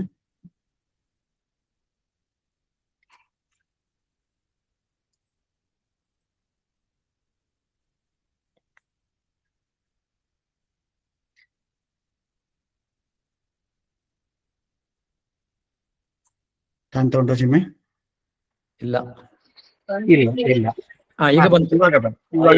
ಈಗ ಕಾಣ್ತಾ ಉಂಟು. ಅಂತಲ್ಲ. Human activities, from pollution to overpopulation, are driving up the Earth's temperature and fundamentally changing the world around us.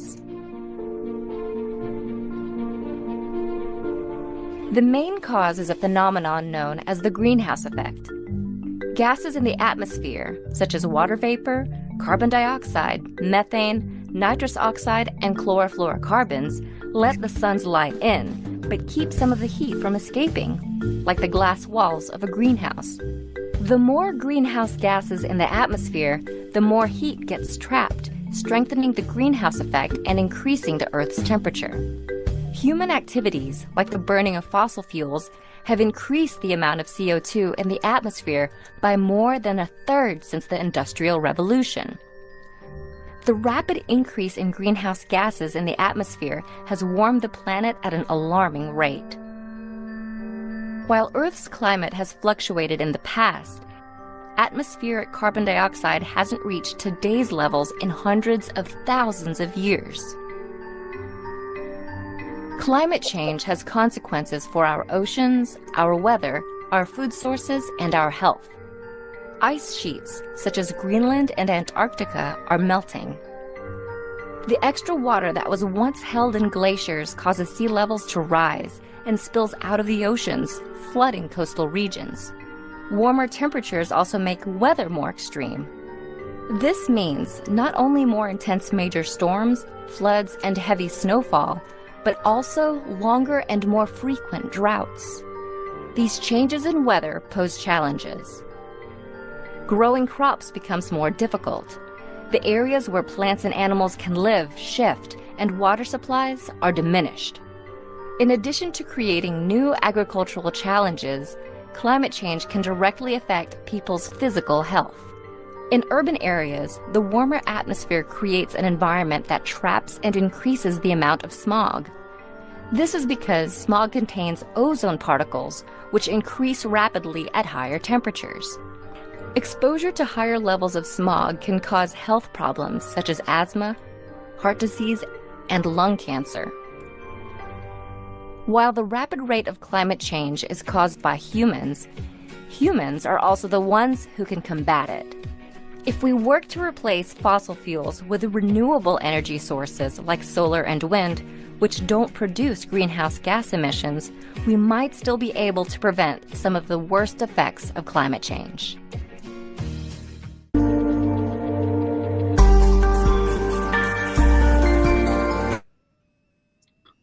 ಧನ್ಯವಾದ. ಸ್ಕ್ರೀನ್ ಶೇರ್ ಸ್ಟಾಪ್ ಮಾಡಿದ್ದೇನೆ.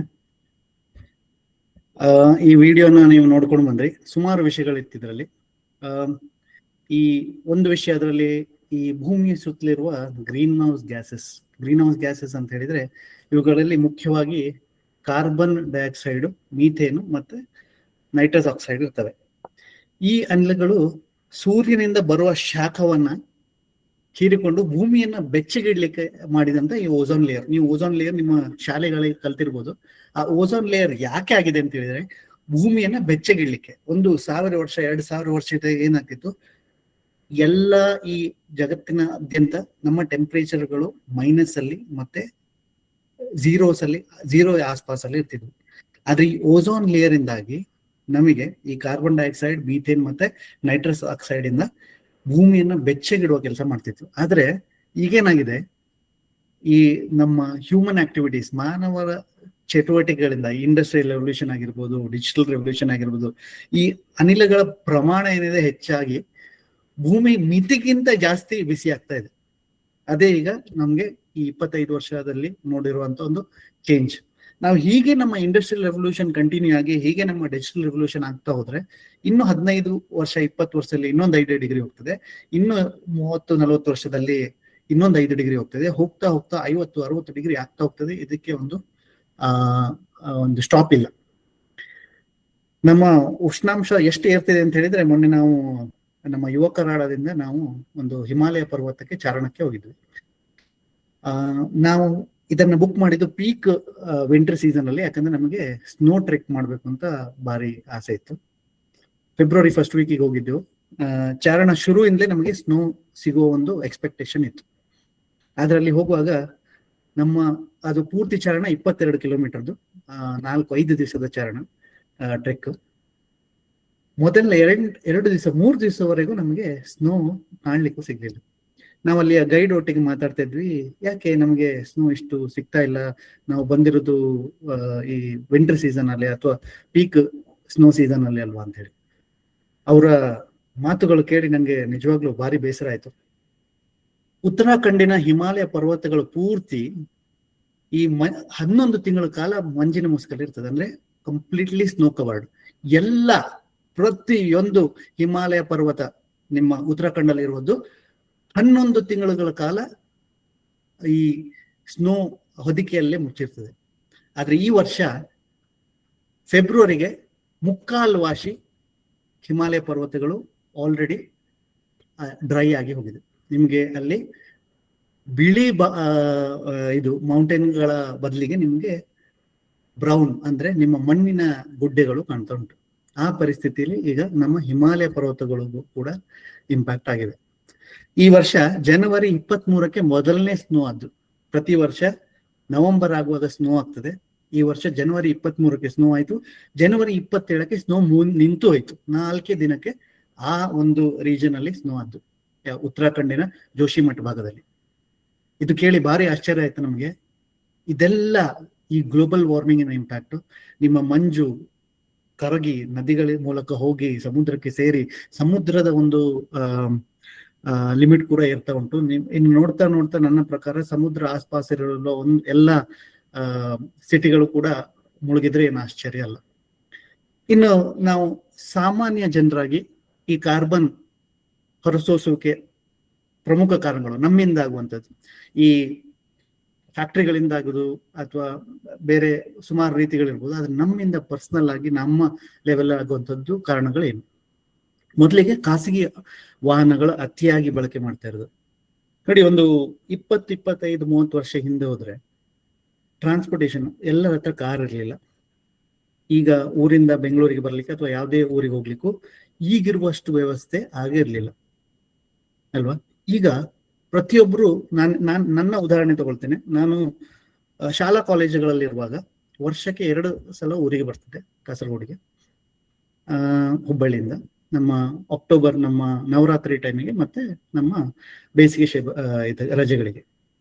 ಈಗ ನಾನು ತಿಂಗಳಿಗೊಮ್ಮೆ, ಕೆಲವೊಂದ್ಸರಿ 2 ವಾರಕ್ಕೊಮ್ಮೆ ಊರಿಗೆ ಹೋಗ್ಬೇಕಾಗ್ತದೆ. ನಮ್ಮ ಕಾರ್ಗಳಲ್ಲಿ ಅಥವಾ ಪಬ್ಲಿಕ್ ಟ್ರಾನ್ಸ್ಪೋರ್ಟ್ಗಳಲ್ಲಿ ಯಾರಾದ್ರೂ ಒಟ್ಟಿಗೆ ಹೋಗ್ತಾ ಇರ್ತೇವೆ. ಸೊ ನಮ್ಮ ಈ ವಾಹನ ಬಳಕೆ ಎಷ್ಟಾಗಿಬಿಟ್ಟಿದೆ ಅಂತ, ನಮ್ಮ ಟ್ರಾವೆಲ್ ಎಷ್ಟಾಗಿಬಿಟ್ಟಿದೆ ಅಂತ, ಅದರಿಂದ ನಾವು ಪ್ರೊಡ್ಯೂಸ್ ಮಾಡ್ತಾ ಇರುವ ಕಾರ್ಬನ್ ಅತ್ಯಂತ ಹೆಚ್ಚು ಅಂತಲೇ ಹೇಳ್ಬೋದು. ನಾವು ಯಾವಾಗ ನಮ್ಮ ಟ್ರಾವೆಲ್ ಅನ್ನ ಕಡಿಮೆ ಮಾಡ್ತೇವೆ, ನಾವು ಅಗತ್ಯ ಇರುವ ಜಾಗಕ್ಕೆ ಮಾತ್ರ ನಾವು ನಮ್ಮ ವಾಹನಗಳನ್ನು ಬಳಸಿ, ಇಲ್ಲಾಂದ್ರೆ ನಮ್ಮ ಪಬ್ಲಿಕ್ ಟ್ರಾನ್ಸ್ಪೋರ್ಟ್ ಸಾರ್ವಜನಿಕ ಸಾರಿಗೆಗಳನ್ನು ಬಳಸೋದು, ಸೈಕಲ್ಗಳನ್ನು ಬಳಸೋದು, ಅದು ಒಂದು ಮುಖ್ಯವಾದ ಕಾರಣ. ಇನ್ನು ವಿದ್ಯುತ್ ಶಕ್ತಿಯ ದುರ್ಬಳಕೆ. ನಮ್ಮ ಮನೆಗಳಲ್ಲಿ ಅನಗತ್ಯ ಲೈಟ್ಗಳು, ಫ್ಯಾನ್ಗಳು, AC-ಗಳನ್ನ ಬಳಸೋದು. ನಾವು ಬಳಸ್ತಾ ಇರುವ ಈ ಒಂದು ಎಲೆಕ್ಟ್ರಿಸಿಟಿ ಇದೆಯಲ್ಲ, ನಮ್ಮ ವಿದ್ಯುತ್ ಶಕ್ತಿ ಇದೆಯಲ್ಲ, ಅದು ಕಲ್ಲಿದ್ದಲಿಂದ ಬರ್ತದೆ ಹೆಚ್ಚಾಗಿ. ಈ ಸೌರಶಕ್ತಿಯಿಂದ ಬರ್ತಾ ಇರೋದಲ್ಲ. ಇದೆಲ್ಲ ಕೋಲ್ ಮೈನ್ಸ್ ಇಂದ ಜನರೇಟ್ ಆಗ್ತಿರುವ electricity. Coal mines is the highest producer of carbon dioxide. ಇದು ಕೂಡ ಒಂದು ನಮ್ಮ ಓಝೋನ್ ಲೇಯರ್ಗೆ ಹೋಗಿ ನಮ್ಮ ಈ ಒಂದು ಟೆಂಪರೇಚರ್ ರೈಸ್ಗೆ ಅತಿ ದೊಡ್ಡ ಕಾರಣ. ಈಗ ಹೆಚ್ಚಾಗಿ ಮನೆಗಳಲ್ಲಿ ಸೋಲಾರ್ ಪ್ಯಾನಲ್ ಎಲ್ಲ ಹಾಕ್ತಾ ಇದ್ದೇವೆ, ಅದೆಲ್ಲ ಒಂದು ಒಳ್ಳೆ ಇನಿಷಿಯೇಟಿವ್ಸ್. ಆದ್ರೆ ನಮಗೆ ಬೇಕಾದ ಅಗತ್ಯ ಇರುವ ಕಡೆ ಮಾತ್ರ ಲೈಟು, ಫ್ಯಾನ್ಗಳನ್ನ ಬಳಕೆ ಮಾಡುದು, LED ಲೈಟ್ಗಳನ್ನ ಯೂಸ್ ಮಾಡುದು. ಇದರಿಂದ ನಮ್ಮ ಕಾರ್ಬನ್ ಜನರೇಷನ್ ಏನಿದೆ, ಅಂದ್ರೆ ಪ್ರೊಡಕ್ಷನ್ ಏನಿದೆ, ಅದು ಕಡಿಮೆ ಆಗ್ತಾ ಹೋಗ್ತದೆ. ಅತಿಯಾದ ಪ್ಲಾಸ್ಟಿಕ್ ಬಳಕೆ. ನೀವು ಈಗ ಸಿಟಿಗಳಲ್ಲಿ ನೋಡಿದ್ರೆ, ಈಗ ಝೆಪ್ಟೋ, ಬ್ಲಿಂಕಿಟ್, ಫ್ಲಿಪ್ಕಾರ್ಟ್, ಅಮೆಝಾನ್ ಇಂಥದ್ದೆಲ್ಲ ಆನ್ಲೈನ್ ಡೆಲಿವರಿ ವ್ಯವಸ್ಥೆಗಳು ಬಂದು ನಿತ್ಯ ಜೀವನಕ್ಕೂ ನಾವು ಅಂಗಡಿ ಹೋಗೋದು ನಿಲ್ಸಿದ್ದೇವೆ. ಮುಂಚೆ ತರಕಾರಿ ತರಲಿಕ್ಕೆ, ಮನೆ ಸಾಮಾನು ಪದಾರ್ಥಗಳಂತ ತರಲಿಕ್ಕೆ ನಾವು ಅಂಗಡಿ ಹೋಗ್ತಿದ್ವಿ. ಈಗ ಅದರ ಅಗತ್ಯ ಕೂಡ ಇಲ್ಲ. ಒಂದು ಹಾಲಿನ ಪ್ಯಾಕೆಟ್ ಕೂಡ ನಾವು ಹೋಗಿ ತರೋ ಮುಂಚೆ ಅದು ಮನೆಗೆ ಬಂದು ಮುಟ್ಟಿರ್ತದೆ. ಅಂತ ಒಂದು ಸುವ್ಯವಸ್ಥೆ ಅಂತಲೇ ಹೇಳ್ಬೋದು ಈ ಡಿಜಿಟಲೀಕರಣದಿಂದ ಆದಂತ ಒಳ್ಳೆ ವ್ಯವಸ್ಥೆ. ಆದ್ರೆ ಅದರಿಂದ ಬರ್ತಾ ಇರೋ ಪ್ಲಾಸ್ಟಿಕ್ ಏನುಂಟಲ್ಲ ನಮ್ಮ ಮನೆಗೆ, ದಿನನಿತ್ಯ ನಮ್ಮ ಡ್ರೈ ವೇಸ್ಟ್ಗಳು ತುಂಬ್ತಾ ಉಂಟು. ಈ ಒಂದು ಪ್ಲಾಸ್ಟಿಕ್, ನಿಮ್ಗೆ ಉದಾಹರಣೆ ಕೊಡ್ತೇನೆ. 1 kg ಸಕ್ಕರೆ ನಾವು ಮನೆಗೆ ತಂದ್ರೆ, ಅಥವಾ ನಾವು 1 ಲೀಟರ್ ಹಾಲು ಮನೆಗೆ ತಂದ್ರೆ, ಅದರಲ್ಲಿರುವ ಪ್ಲಾಸ್ಟಿಕ್ ಅನ್ನ ಡಿಕಂಪೋಸ್ ಮಾಡ್ಲಿಕ್ಕೆ 450 ವರ್ಷ ಬೇಕು. ಒಂದು ಸಣ್ಣ ಪ್ಲಾಸ್ಟಿಕ್ ಅನ್ನ ನೀವು ಡಿಕಂಪೋಸ್ ಮಾಡ್ಲಿಕ್ಕೆ 450 ವರ್ಷ ಬೇಕು. ಇನ್ನು ಯೋಚನೆ ಮಾಡಿ ನಿಮ್ಮ ಮನೆಯಲ್ಲಿ ಎಷ್ಟು ಡ್ರೈ ವೇಸ್ಟ್ ಇರ್ಬೋದು. ಇನ್ನೊಂದು ಉದಾಹರಣೆ ಕೊಡ್ತೇನೆ. ಮುಂಚೆ ಒಂದು ಜನರೇಷನ್ ಹಿಂದೆ ಹೋದ್ರೆ, ನಾವು ಒಂದು ಬ್ಯಾಗ್ ನಮ್ಮ ಕೈಯಲ್ಲಿ ಯಾವಾಗ್ಲೂ ಒಂದು ಜೋಲಿಗೆ ಅಥವಾ ಒಂದು ಬ್ಯಾಗ್ ಕೈಯಲ್ಲಿ ಇರ್ತಿದ್ದು, ಹೋಗಿ ನಮಗೆ ಅಗತ್ಯ ಬೇಕಾದ ಸಾಮಗ್ರಿಗಳನ್ನ ಮಾತ್ರ ತರ್ತಿದ್ವಿ. ಈಗ ಈ ಶಾಪಿಂಗ್ ಮಾರ್ಟ್ ಎಲ್ಲ ಆಗಿ ನಮ್ಮ ಕೈ ಅನಗತ್ಯ ಡಿಸ್ಕೌಂಟ್ ಇರುವ ಐಟಮ್ಸ್ಗಳಲ್ಲಿ ಇಂಥದ ಕಡೆ ಹೋಗಿ ಹೋಗಿ ನಮ್ಮ ಜೀವನ ಒಂದು ಅಗತ್ಯಕ್ಕಿಂತ ಹೆಚ್ಚಾಗಿ ನಾವು ಬಳಕೆ ಮಾಡ್ತಾ ಇದ್ದೇವೆ ಸಾಮಗ್ರಿಗಳನ್ನಂತ ನಂಗೆ ಕಾಣ್ತದೆ. ಈ ಆಹಾರದ ಒಂದು ಪ್ಲಾಸ್ಟಿಕ್ ಬಳಕೆ ಹೇಳ್ತೇನೆ ನಿಮ್ಗೆ. ನೀವು ಈಗ ಪಾರ್ಸಲ್ ಎಲ್ಲ ತರ್ತಿರಲ್ಲ, ಈ ಪ್ಲಾಸ್ಟಿಕ್ ಬಾಕ್ಸ್ ಅಲ್ಲಿ ಪಾರ್ಸಲ್ಗಳು ಬರ್ತದೆ. ಆ ಪ್ಲಾಸ್ಟಿಕ್ಗಳು ರೀಸೈಕಲ್ ಆಗುದಿಲ್ಲ. ನೀವು ಎಣ್ಣೆ ಪಸೆ ಇರುವಂತ ಪ್ಲಾಸ್ಟಿಕ್ಗಳು ಅಥವಾ ನೀವು ಆಹಾರ ತಂದಂತ ಪ್ಲಾಸ್ಟಿಕ್ಗಳು ಅದು ರೀಸೈಕಲ್ ಆಗುದಿಲ್ಲ. So they are literally waste. ಅದನ್ನ ಒಂದು ಭೂಮಿಯಲ್ಲಿ ಡಂಪ್ ಮಾಡಿದ್ರೆ 450 500 ವರ್ಷದವರೆಗೆ ಅದು ಡಿಕಂಪೋಸ್ ಆಗುದಿಲ್ಲ. ಇನ್ನು ಉಳಿದದ್ದು ನೀರಿನ ಬಾಟ್ಲಿಗಳಾಗಿರ್ಬೋದು ಅಥವಾ ಪ್ಲಾಸ್ಟಿಕ್ ಸ್ಪೂನ್ಗಳಾಗಿರ್ಬೋದು, ಅಂತ ಪ್ಲಾಸ್ಟಿಕ್ಗಳು ನೀವು ರೀಸೈಕಲ್ ಮಾಡ್ಲಿಕ್ಕೆ ಪ್ರಯತ್ನ ಪಟ್ರೆ 100 ಬಾಟ್ಲಿಗಳು ಸೇರಿ 2 ಬಾಟ್ಲಿಗಳು ಪ್ರೊಡ್ಯೂಸ್ ಆಗ್ತದೆ. ಅಂದ್ರೆ ರೀಸೈಕಲ್ಡ್ ವರ್ಷನ್. ಅದರಲ್ಲಿ ಕೂಡ ಸಿಕ್ಕಾಪಟ್ಟೆ ಕಾರ್ಬನ್ ಉತ್ಪತ್ತಿ, ಟನ್ಗಳ ಗಟ್ಟಲೆ ಕಾರ್ಬನ್ ಉತ್ಪತ್ತಿ. ಇದೆಲ್ಲ ನಮ್ಮ ಓಝೋನ್ ಲೇಯರ್ ಹೋಗಿ ಈ ನಮ್ಮ ಟೆಂಪರೇಚರ್ ಈಗಿನ ಈ ಸೆಕೆಗೆ ಅದೇ ಕಾರಣ. ಇದೆಲ್ಲ ನಮಗೆ ಅರ್ಥ ಆಗುದಿಲ್ಲ, because it's not visible to us. ನಮಗೆ ಕಾಣದಂತ ವಿಷಯಗಳು. ಆದ್ರೆ ಇದನ್ನ ನೀವು ಡೀಪ್ ಆಗಿ ಅರ್ಥ ಮಾಡ್ಕೊಳ್ತಾ ಹೋದ್ರೆ ಇದು ಈಗಿನ ವ್ಯವಸ್ಥೆಯ ಅತಿ ದೊಡ್ಡ ಚಾಲೆಂಜ್ ಅಥವಾ ಅತಿ ದೊಡ್ಡ ನಮ್ಮ ಜೀವನದ ಸಮಸ್ಯೆ ಅಂತ ಹೇಳ್ಬೋದು. ಇನ್ನು ಆಹಾರ ವೇಸ್ಟ್, ನೀವು ಮದುವೆ ಕಾರ್ಯಕ್ರಮಗಳಲ್ಲಿ ಅಥವಾ ಯಾವುದೇ ಒಂದು ಕಾರ್ಯಕ್ರಮಗಳಲ್ಲಿ ಅಥವಾ ದಿನನಿತ್ಯ ನಮ್ಮ ಮನೆ ಬಳಕೆಗಳಲ್ಲಿ ಆಹಾರ ವೇಸ್ಟ್ ಆಗ್ತದೆ. ಅದನ್ನ ಕಸದ ತೊಟ್ಟಿಗೆ ಹಾಕ್ತೇವೆ. ಆ ಕಸದ ತೊಟ್ಟಿಗೆ ಹಾಕಿದ ತಕ್ಷಣ ಅದರಿಂದ ಮೀಥೇನ್ ಪ್ರೊಡ್ಯೂಸ್ ಆಗ್ತದೆ. ಮೀಥೇನ್ ಕೂಡ ಕಾರ್ಬನ್ ತರವೇ ಇನ್ನೊಂದು ಅನಿಲ, ಅದು ಕೂಡ ಆಕ್ಸಿಜನ್ ಓಝೋನ್ ಲೇಯರ್ ಅಲ್ಲಿ ಕೂತ್ಕೊಳ್ತದೆ. ಅದರಿಂದ ಕೂಡ ತಾಪಮಾನ ಹೆಚ್ಚಾಗ್ತದೆ. ಸೊ ನಾವು ಎಷ್ಟು ಆಹಾರ ವ್ಯರ್ಥ ಮಾಡ್ತೀವೋ ಅದರಿಂದ ಕೂಡ ಅನಿಲ ಪ್ರೊಡ್ಯೂಸ್ ಆಗ್ತದೆ. ನಾವು ಅದನ್ನ ಅನ್ಕೊಂಡಿರ್ಬೋದು ಅದು ವೆಟ್ ವೇಸ್ಟ್. ಆ ವೆಟ್ ವೇಸ್ಟ್ ಅನ್ನ ನಾವು ಡಿಕಂಪೋಸ್ ಮಾಡಿ ಅದರಿಂದ ಗೊಬ್ಬರ ಅದು ಇದು ಕನ್ವರ್ಟ್ ಆಗ್ತದೆ. ಇಲ್ಲ, ಮೀಥೇನ್ ಪ್ರೊಡ್ಯೂಸ್ ಆಗ್ತದೆ. ಸೊ ಇದನ್ನು ಕೂಡ ನಾವು ಅರ್ಥ ಮಾಡ್ಕೊಳ್ಳೋದು. ನಾವು ಎಷ್ಟು ಬೇಕು ಅಷ್ಟೇ ಆಹಾರವನ್ನ ಸೇವಿಸಿ ಉಳಿದದನ್ನ ಅದನ್ನ ನಾಳೆಗೂ ಅಥವಾ ಅದನ್ನ ಮಿತವಾಗಿ ಬಳಸುವ ಪ್ರಯತ್ನ ಮಾಡ್ಬೇಕು. ಇನ್ನು ಇದೊಂದು ತುಂಬಾ ಇಂಪಾರ್ಟೆಂಟ್ ಪಾಯಿಂಟ್. ಈ ಆಧುನಿಕ ಜಗತ್ತಿನ ಒಂದು ಜೀವನ ಶೈಲಿ, ಎಲೆಕ್ಟ್ರಾನಿಕ್ ಉಪಕರಣಗಳು, ಅಗತ್ಯಕ್ಕಿಂತ ಹೆಚ್ಚು ಮೊಬೈಲ್ಗಳು, ಲ್ಯಾಪ್ಟಾಪ್ಗಳು ಮತ್ತು ಎಲೆಕ್ಟ್ರಾನಿಕ್ ಗ್ಯಾಜೆಟ್ಗಳು ನಾವು ಖರೀದಿಸ್ತೇವೆ ಈಗ. ಇವುಗಳಿಂದ ಕೂಡ ಕಾರ್ಬನ್ ಬಿಡುಗಡೆ ಆಗ್ತದೆ. ಒಂದು ಇಮೇಲ್ ಕಳಿಸಿದ್ರು ಕೂಡ, ಒಂದು ಫೋಟೋ ಕಳಿಸಿದ್ರು ಕೂಡ, ನೀವು ವಾಟ್ಸಪ್ ಅಲ್ಲಿ, ಇನ್ಸ್ಟಾಗ್ರಾಮ್ ಅಲ್ಲಿ ಅಥವಾ ಇಮೇಲ್ ಮೂಲಕ ಕಳಿಸಿದ್ರು ಕೂಡ ಕಾರ್ಬನ್ ಎಮಿಟ್ ಆಗ್ತದೆ. ನೀವು ಗೂಗಲ್ ಅಲ್ಲಿ ಹಾಕಿ ಅಥವಾ ನಿಮ್ಮ AI ಟೂಲ್ಗಳಲ್ಲಿ ಹಾಕಿ, how much is a carbon emitted from 1 GB data that is saved. ನಿಮ್ಮ ಮೊಬೈಲ್ ಅಲ್ಲಿ 1 GB ಡೇಟಾ ಇದ್ರೆ ಎಷ್ಟು ಕಾರ್ಬನ್ ಎಮಿಟ್ ಆಗ್ತದೆ ಅಂತ ಹೇಳಿ ಅದು ನಿಮ್ಗೆ ರೆಸ್ಪಾನ್ಸ್ ಕೊಡ್ತದೆ. ನನ್ನ ಹತ್ರ ಕೆಲವೊಂದು ಉದಾಹರಣೆಗಳುಂಟು. 1 GB ಡೇಟಾ ನಿಮ್ಮ ಹತ್ರ, ನಿಮ್ಮ ಮೊಬೈಲ್ ಅಲ್ಲಿ 1 GB ಡೇಟಾ ಅಷ್ಟಿದ್ರೆ 1 ವರ್ಷಕ್ಕೆ ನೀವು 2 ರಿಂದ 5 kg ಕಾರ್ಬನ್ ಎಮಿಟ್ ಮಾಡ್ತಾ ಇದ್ದಾರೆ. ನೀವು ಬರೀ ನಿಮ್ಮ ಮೊಬೈಲ್ ನಿಂದ ಹೇಳ್ತಾ ಇರೋದು ನಾನು. ಇನ್ನು ನಿಮ್ಮ ಹತ್ರ 100 GB ಡೇಟಾ ಇದೆ ಅನ್ಕೊಳ್ಳಿ, ಅಥವಾ 256 GB ಡೇಟಾ ಬರ್ತದೆ ಮೊಬೈಲ್ ಅಲ್ಲಿ, ಅಥವಾ 512 GB ಡೇಟಾ ಬರ್ತದೆ. 512 GB ಡೇಟಾ ಇದ್ರೆ ಇಂಟು 5 ಅಷ್ಟು kg ಕಾರ್ಬನ್ ನಿಮ್ಮ ಮೊಬೈಲ್ ಇಂದ ಹೋಗ್ತಾ ಉಂಟು. ಇದೆಲ್ಲ ನಮ್ಮ ಕಾಣದೆ ಎಮಿಟ್ ಆಗ್ತಾ ಇರುವಂತ carbon. Invisibly we are affecting the environment. ಇದೆಲ್ಲ ತುಂಬಾ ಸೀರಿಯಸ್ ವಿಚಾರಗಳು. ನಾವು ಡೀಪ್ ಆಗಿ ಇದ್ರ ಬಗ್ಗೆ ಆಲೋಚನೆ ಮಾಡ್ಬೇಕು. ಇನ್ನು ಈಗಿನ ವ್ಯವಸ್ಥೆಗಳು, ನೋಡಿ, ನಾವು ಸಣ್ಣವರಿರುವಾಗ ವರ್ಷಕ್ಕೆ ನಮಗೆ ಒಂದು ಬಟ್ಟೆ, ಅದು ದೀಪಾವಳಿಗೆ ಸಿಗ್ತಿತ್ತು. ಅದರಲ್ಲೇ ನಾವು ಖುಷಿಯಾಗಿರ್ತಾ ಇದ್ವಿ. ಈಗಿನ ವ್ಯವಸ್ಥೆಯಲ್ಲಿ ನಾವು ಒಮ್ಮೆ ಅಂಗಡಿಗೆ ಹೋದ್ರೆ 5 ಜೊತೆ ಬಟ್ಟೆ ತರ್ತೇವೆ. ಇದಕ್ಕೆ ಫಾಸ್ಟ್ ಫ್ಯಾಷನ್ ಅಂತ ಕರಿತೇವೆ. ಅಗತ್ಯವಿಲ್ಲದಿದ್ದರೂ ನಾವು ಹೊಸ ಬಟ್ಟೆಗಳನ್ನು ಪದೇ ಪದೇ ಖರೀದಿಸಿ ಈ ಬಟ್ಟೆ ಉದ್ಯಮವನ್ನ ಒಂದು ಅತಿ ದೊಡ್ಡ ಉದ್ಯಮವನ್ನ ಮಾಡಿಬಿಟ್ಟಿದ್ದೇವೆ. ನಮ್ಮ ಕಾರ್ಬನ್ ಎಮಿಷನ್ ಮತ್ತೆ ಈ ಅನಿಲಗಳು ಪ್ರೊಡ್ಯೂಸ್ ಆಗ್ತಾ ಇರೋದು ಹೆಚ್ಚಾಗಿ ನಮ್ಮ ಬಟ್ಟೆ ಉದ್ಯಮದಿಂದ. ಈ ಬಟ್ಟೆ ಉದ್ಯಮ is the biggest generator of methane and carbon dioxide. So ಇದು ಕೂಡ ಒಂದು ನಾವು ಯೋಚನೆ ಮಾಡಬೇಕಾಗಿರುವಂತ ವಿಚಾರ. ನಮ್ಮ ಒಂದು ಸಸ್ಟೈನಬಲ್ ಲೈಫ್ ಸ್ಟೈಲ್ ಅಂತ ಏನ್ ಹೇಳಿದೆ, ನಮಗೆ ಎಷ್ಟು ಅಗತ್ಯ ಇದೆ ಅಷ್ಟೇ ಖರೀದಿ ಮಾಡೋದು, ನಮಗೆ ಎಷ್ಟು ಅಗತ್ಯ ಇದೆ ಅಷ್ಟೇ ತಿನ್ನೋದು, ನಮಗೆ ಎಷ್ಟು ಅಗತ್ಯ ಇದೆ ಅಷ್ಟೇ ಟ್ರಾವೆಲ್ ಮಾಡೋದು. ನಿಮಗೆ ಅಗತ್ಯ ಇಲ್ಲದ ಕಡೆಗೆ, ನೀವು ಹೋಗ್ಲೇಬೇಕಾದ ಅಗತ್ಯ ಇಲ್ಲದ ಕಡೆಗೆ ಆದಷ್ಟು ನೀವು ಅವಾಯ್ಡ್ ಮಾಡಿ. ಅದರಿಂದ ಎಷ್ಟು ಕಾರ್ಬನ್ ಎಮಿಟ್ ಮಾಡಬಹುದು ಅನ್ನೋದು ಇನ್ನು ಸ್ವಲ್ಪ ದಿನಗಳಲ್ಲಿ ನಾವು ಒಂದು ಆಪ್ ಬಿಲ್ಡ್ ಮಾಡುವ ಯೋಚನೆಯಲ್ಲಿ ಇದ್ದೇವೆ. ಪ್ರತಿಯೊಂದಕ್ಕೂ ಒಂದು ಟ್ರೇಸಬಿಲಿಟಿ ಕೊಡ್ತೇವೆ. ಈಗ ನಾವು ನನ್ನ ಆಫೀಸ್ ಟ್ರಾವೆಲ್ಗೆ ನಾವು ಯಾವಾಗಲೂ ನಮ್ಮನ್ನ ಕರೆಯುವಾಗ ನಾವು ಈಗೇನ್ ಮಾಡಿದ್ದೇವೆ, ಪ್ರತಿಯೊಂದು ಟ್ರಾವೆಲಿಗೂ ಕಾರ್ಬನ್ ಎಷ್ಟು ನಾವು ಜನರೇಟ್ ಮಾಡ್ತೇವೆ ಅನ್ನೋದನ್ನು ಅದಕ್ಕೆ ಅಸೋಸಿಯೇಟ್ ಮಾಡಿದ್ದೇವೆ. ಅಂದ್ರೆ ನಾವು ಇಲ್ಲಿಂದ ಯುರೋಪಿಗೆ ಹೋಗೋದಾದ್ರೆ ನಮ್ಮ ಒಬ್ಬರ ಟ್ರಾವೆಲ್ ಜರ್ನಿಯಿಂದ ಎಷ್ಟು ಕಾರ್ಬನ್ ಎಮಿಟ್ ಆಗ್ತದೆ, ಆ ಕಾರ್ಬನ್ ಎಮಿಷನ್ ನೋಡಿ ನಮಗೆ ಅಗತ್ಯವಿಲ್ಲದ ಟ್ರಾವೆಲ್ ನಾವು ಮಾಡುವುದೇ ಇಲ್ಲ. ಇಲ್ಲಿಂದಲೇ ನಾವು ಅದನ್ನು ನಿರ್ವಹಿಸ್ತೇವೆ. ನಾವು ಮಾತಾಡ್ತಿರುವಾಗೆ ಈ ವಿಡಿಯೋ ಇಂದ ಈ ನಮ್ಮ ಗೂಗಲ್ ಮೀಟ್ ಇಂದ ಕೂಡ ಕಾರ್ಬನ್ ಎಮಿಟ್ ಆಗ್ತಾ ಉಂಟು. ಅದೆಷ್ಟೇ ಆಗ್ತಾ ಉಂಟು, ಅದು ಸಣ್ಣ ಪ್ರಮಾಣ ಗ್ರಾಮ್ಸ್ ಲೆಕ್ಕದಲ್ಲಿ ಇರ್ಬೋದು. ಆದ್ರೆ ಇಂಥದ್ದು ಎಷ್ಟು ನಿಮ್ಮ ಮೀಟಿಂಗ್ಸ್ಗಳು, ನಿಮ್ಮ ವಿಡಿಯೋ ಕಾಲ್ಗಳು, ಹೈ ಡೆಫಿನಿಷನ್ಸ್ ವಿಡಿಯೋಗಳಿಂದ ಕೂಡ ಹೆಚ್ಚಾಗಿ ಕಾರ್ಬನ್ ಎಮಿಟ್ ಆಗ್ತಾ ಇರ್ತದೆ. ಇವೆಲ್ಲ ಒಂದು ಸೀರಿಯಸ್ ವಿಚಾರ. ನಾವು ಇದನ್ನ ತಿಳ್ಕೊಳ್ಬೇಕಾದಂತ ವಿಚಾರ. ನಾ ಈ ಒಂದು ಸೆಷನ್ ಇಂದ ಇದೆಲ್ಲ ಮುಗಿಸ್ಲಿಕ್ಕೆ ಆಗುದಿಲ್ಲ. ನಾವು ಇನ್ನೊಂದು ಸೆಷನ್ ಅಲ್ಲಿ ಇನ್ನೂ ಡೀಟೇಲ್ ಆಗಿ ಟೆಕ್ನಿಕಲ್ ಆಗಿ ಕೂಡ ಹೋಗ್ಬೋದು. ಯಾವ ಆಕ್ಟಿವಿಟಿಯಿಂದ ಎಷ್ಟು ಕಾರ್ಬನ್ ಜನರೇಟ್ ಆಗ್ತಾ ಉಂಟು, ಅದರ ಅಗತ್ಯ ಉಂಟಾ ಅನ್ನೋ ಒಂದು ಟ್ರೇಸಬಿಲಿಟಿ ಕೂಡ ನಾನು ನಿಮ್ಗೆ ಕೊಡ್ಬೋದು. ಅದರಿಂದ ನೀವು ನಿಮ್ಮ ಒಂದು ಪರ್ಸನಲ್ ಆಗಿ ಆ ಸಸ್ಟೈನಬಿಲಿಟಿ ಲೈಫ್ ಸ್ಟೈಲ್ ಅಂತ ಏನ್ ಹೇಳ್ತೇವೆ, ಅದಕ್ಕೆ ನಿಮ್ಮ ಒಂದು ಇನಿಷಿಯೇಟಿವ್ ನೀವು ಪರ್ಸನಲ್ ಆಗಿ ತಗೊಳ್ಬಹುದು. ಇನ್ನು ಕಸ ಸುಡುವುದು ಹೆಚ್ಚಾಗಿ ನಾವು ನೋಡ್ತೇವೆ. ಕಸ ಸುಡುವುದು ಕೂಡ ನಮ್ಮ ಮನೆ ಸುತ್ತಮುತ್ತಲಲ್ಲಿ ನಾವು ಹೆಚ್ಚಾಗಿ ಕಸವನ್ನ ಸುಡ್ತೇವೆ. ಮರವನ್ನ ಕಡಿಯುವುದು, ಈಗ ಎಲ್ಲರೂ ಹೆಚ್ಚಾಗಿ ಸ್ಥಿತಿವಂತರು. ನಮ್ಮ ಹಿಂದಿನ ಜನರೇಷನ್ ಏನು ಕಷ್ಟಪಟ್ಟಿದೆ, ಈಗಿನ ಜನರೇಷನ್ ಅಷ್ಟು ಕಷ್ಟಪಡ್ತಾ ಇಲ್ಲ. ಪ್ರತಿಯೊಬ್ಬರಿಗೂ ಅವ್ರವರ ಮನೆ ಆಗ್ಬೇಕು. ಅವರ ಅಂಗಳದಲ್ಲೇ ಆದಷ್ಟು ನಾವು ನಮ್ಮ ಹಲಸಿನ ಕಟ್ಟಿಗೆ ಅಥವಾ ನೀಲಗಿರಿ ಕಟ್ಟಿಗೆ ಅದನ್ನೇ ಕಡಿದು ನಾವು ನಮ್ಮ ಮನೆಗಳ ಬಾಗಿಲಿಗೆ, ಕಿಟಕಿಗಳಿಗೆ ಹಾಕ್ತೇವೆ. ಈಗ ಅದಕ್ಕೆಲ್ಲ ಆಲ್ಟರ್ನೇಟಿವ್ಸ್ ಬಂದಿದೆ. ನಮ್ಮ ಕಿಟಕಿಗಳಿಗೆ, ಬಾಗಿಲಿಗೆ ನೀವು ಮರದ ತುಂಡನ್ನೇ ಹಾಕ್ಬೇಕು ಅಂತ ಇಲ್ಲವೇ ಇಲ್ಲ.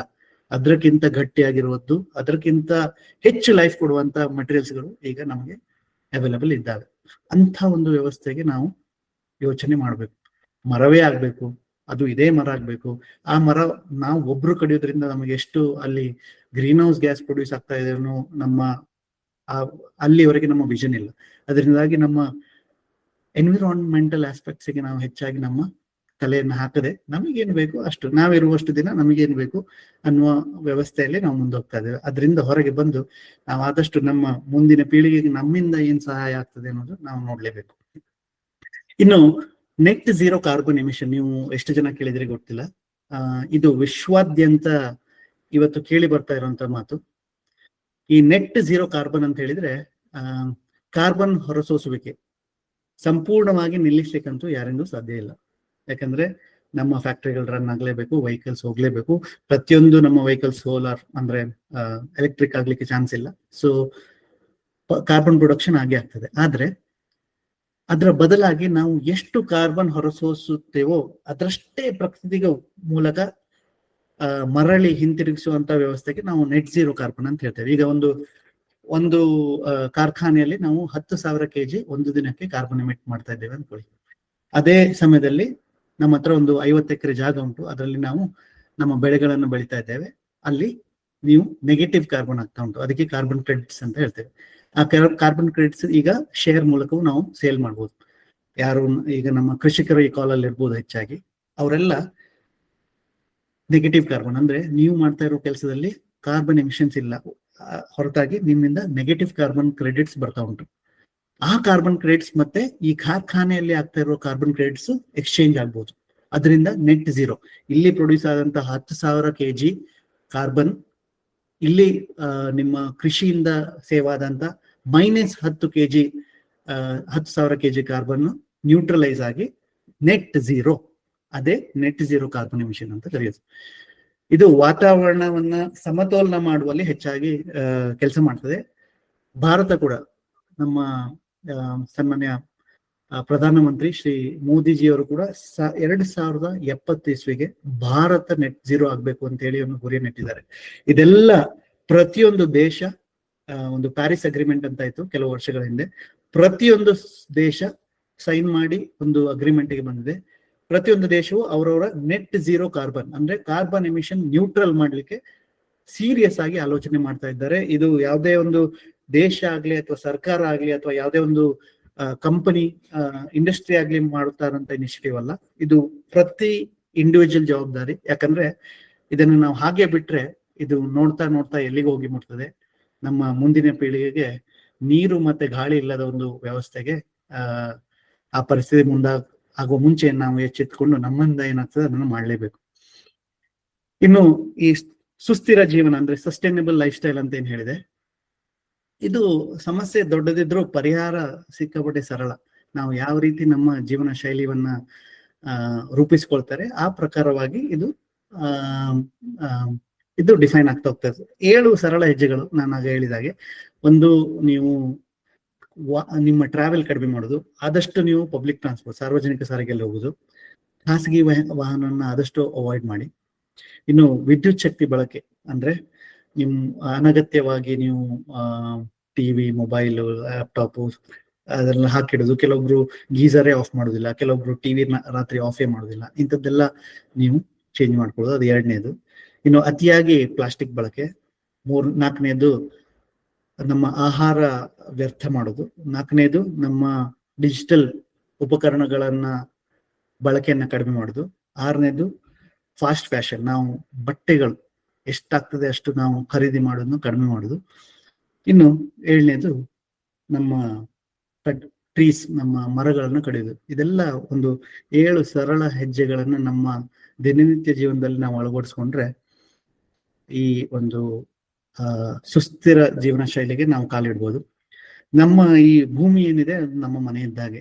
ನಮ್ಮ ಈ ಭೂಮಿ ನಮಗೆ ನಮ್ಮ ಪೂರ್ವಜರಿಂದ ಬಂದ ಆಸ್ತಿ ಅಲ್ಲ, ಇದು ಬದಲಾಗಿ ನಮ್ಮ ಮುಂದಿನ ಪೀಳಿಗೆಯಿಂದ ಪಡೆದ ಸಾಲ ಅಂತಲೇ ಅನ್ಕೊಳ್ಳಿ. ಈ ಸಾಲವನ್ನ ನಾವು ಹೇಗೆ ಮರಳಿಸ್ತೇವೆ ಎಂಬುದು ಇಂದು ನಾವು ತೆಗೆದುಕೊಳ್ಳುವ ಒಂದು ನಿರ್ಧಾರದ ಮೇಲೆ ಡಿಪೆಂಡ್ ಆಗ್ತದೆ. ನಾವು ಪುಟ್ಟ ಹೆಜ್ಜೆಗಳು ದೊಡ್ಡ ಕ್ರಾಂತಿಯ ನಾಂದಿ ಆಗ್ತದೆ ಅಂತ ಹೇಳ್ಬೋದು.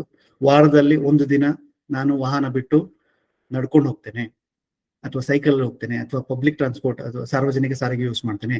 ಮನೆಯಲ್ಲಿ ಅನಗತ್ಯವಾಗಿ ಉರಿಯುವ 1 ಬಲ್ಬ್ ಆರಿಸ್ತೇನೆ, ಅಥವಾ ಮನೆಯಲ್ಲಿರುವ ಎಲ್ಲ ಬಲ್ಬ್ ಅನ್ನು ಚೇಂಜ್ ಮಾಡಿ LED ಹಾಕ್ತೇನೆ, ಅಥವಾ ಸೋಲಾರ್ ಪ್ಯಾನೆಲ್ ಮನೆಗೆ ಹಾಕಿಸ್ತೇನೆ. ಇಂಥದ್ದೆಲ್ಲ ಕೆಲವೊಂದು ಪರ್ಸನಲ್ ಇನಿಷಿಯೇಟಿವ್ಸ್. ಇನ್ನು ಪ್ಲಾಸ್ಟಿಕ್ ಚೀಲದ ಬದಲು ಬಟ್ಟೆ ಚೀಲದಲ್ಲೇ ಹೋಗ್ತೇನೆ. ಆರ್ಡರ್ ಮಾಡುವಾಗ ನಾವು ಅವ್ರ ಹತ್ರ ಆದಷ್ಟು ನಾವು ಪೇಪರ್ ಬ್ಯಾಗ್ಸ್ ಅನ್ನ ಅಥವಾ ಅವರ ಬ್ಯಾಗೇ ಬೇಡ ಅಂತೇಳಿ ಒಂದು ನನ್ನ ಕಡೆಯಿಂದ ಇನಿಷಿಯೇಟಿವ್ ತಗೊಳ್ತೇನೆ. ವರ್ಷಕ್ಕೊಂದು ಗಿಡ ನೆಡ್ತೇನೆ. ಈಗ ನೋಡಿ, ನೀವು IPL ಅಲ್ಲಿ ನೋಡ್ತಾ ಇರ್ಬೋದು, ಪ್ರತಿಯೊಂದು ಡಾಟ್ ಬಾಲಿಗೂ ಒಂದು ಗ್ರೀನ್ ಸಿಗ್ನಲ್ ಬರ್ತದೆ.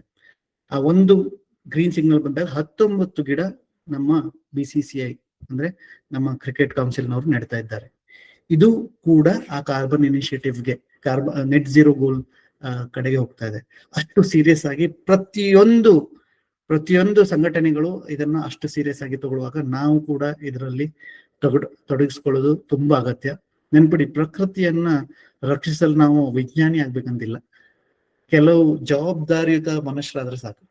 ಕಾರ್ಬನ್ ಹೊರಸೂಸುವಿಕೆಯನ್ನು ಕಡಿಮೆ ಮಾಡೋದು ಕೇವಲ ಸರ್ಕಾರದ ಕೆಲಸ ಅಲ್ವೇ ಅಲ್ಲ, ಇದು ಪ್ರತಿಯೊಬ್ಬ ಭಾರತೀಯನ ಕರ್ತವ್ಯ. ನಾವೆಲ್ಲ ಇವತ್ತು ಪ್ರತಿಜ್ಞೆ ಮಾಡೋಣ, ನಮ್ಮಿಂದ ಏನಾಗ್ತದೆ ಈ ಕಾರ್ಬನ್ ಎಮಿಷನ್ ಕಡಿಮೆ ಮಾಡ್ಲಿಕ್ಕೆ. ಭೂಮಿಯನ್ನು ಬರೀ ಕೇವಲ ಕಾಂಕ್ರೀಟ್ ಕಾಡಾಗಿಸದೆ ಸಮೃದ್ಧ ಹಸಿರು ಮನೆಯನ್ನಾಗಿ ಮಾಡ್ಲಿಕ್ಕೆ ನಮ್ಮ ಕಡೆಯಿಂದ ಆದಂತ ಪ್ರಯತ್ನ ಮಾಡೋಣ. ಈ ಬದಲಾವಣೆ ಇಲ್ಲಿಂದಲೇ ಸ್ಟಾರ್ಟ್ ಆಗ್ಲಿ, ನಮ್ಮ ಸಮುದಾಯದಿಂದಲೇ ಸ್ಟಾರ್ಟ್ ಆಗ್ಲಿ.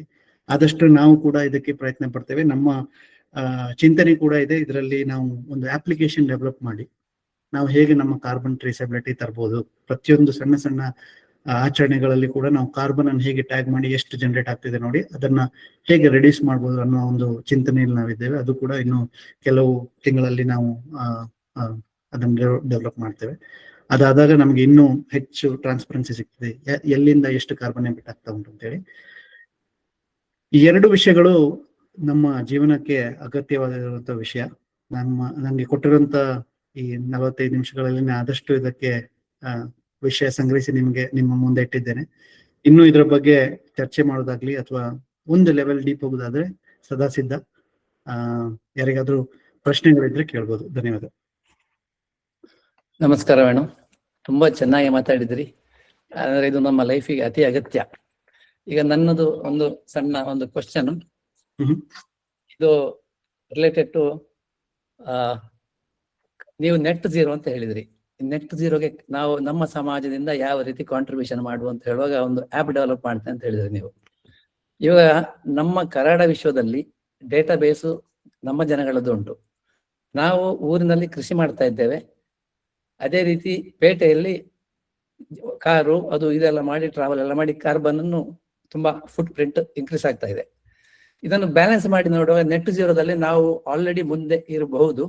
ಇನ್ನು ನಿಮ್ಮ ಈ ಇನಿಷಿಯೇಟಿವ್ ಇಂದ ಅವೇರ್ನೆಸ್ ಬಿಲ್ಡ್ ಮಾಡಿ ನಾವು ಮಾಡುವಂಥದ್ದು ವಾಂಟ್ ಮತ್ತೆ ನೀಡ್ ಅನ್ನು ಮಾತ್ರ ಇಟ್ಟುಕೊಂಡ್ರೆ ವಾಂಟ್ಗಳು ದೂರ ಹೋಗುತ್ತೆ. ಜಾಸ್ತಿ ಬಟ್ಟೆ ಬೇಡ, ಜಾಸ್ತಿ ಟ್ರಾವೆಲ್ ಬೇಡ, ತುಂಬಾ ವೆಹಿಕಲ್ ನಮ್ಮ ಬೇಡ, ಮೊಬೈಲ್ ಫೋನ್ ಈ ತರ ಎಲ್ಲ ಮಾಡಿದ್ರೆ ಆಗ್ತದೆ. ಇದರ ಬಗ್ಗೆ ನಮ್ಮ ಆಲ್ರೆಡಿ ಡೇಟಾ ಬೇಸ್ ಅಲ್ಲಿ very easy to capture the data. ನೀವೊಂದು ಅಷ್ಟು ಪಾಯಿಂಟ್ಗಳನ್ನು ಕೊಟ್ರೆ ನಾವು ಒಂದು ಸರ್ವೆ ಮಾಡ್ತೇವೆ. ಪ್ರತಿ ಇಂಡಿವಿಜುವಲ್ ಆ ಸರ್ವೆಯಲ್ಲಿ ಫಿಲ್ ಮಾಡಿದ್ರೆ ಸಾಕು, ನನ್ನಲ್ಲಿ ಇಷ್ಟು ಉಂಟು ಅಂತ ಹೇಳಿ, ನನಗೆ ಊರಿನಲ್ಲಿ ಇಷ್ಟು ತೋಟ ಉಂಟು ಅಂತ ನಾವು ಮಾಡಿ ಪ್ರತಿ ಫ್ಯಾಮಿಲಿಯದ್ದು ನೆಟ್ ಝೀರೋವನ್ನು ನಾವು ಹುಡುಕಿ ಬಿಟ್ಟು ನಮ್ಮ ಕಮ್ಯುನಿಟಿಯದ್ದು ಮಾಡಿ ನಾವೇ ಒಂದು ದೇಶದಲ್ಲಿ ಇದನ್ನು ಮಾಡಿ ಹೊರಗಡೆ ತೋರಿಸ್ಬೋದು ಎಲ್ಲರಿಗೆ ನಾವೀಗ ಮಾಡಿದ್ದೇವೆ ಅಂತ.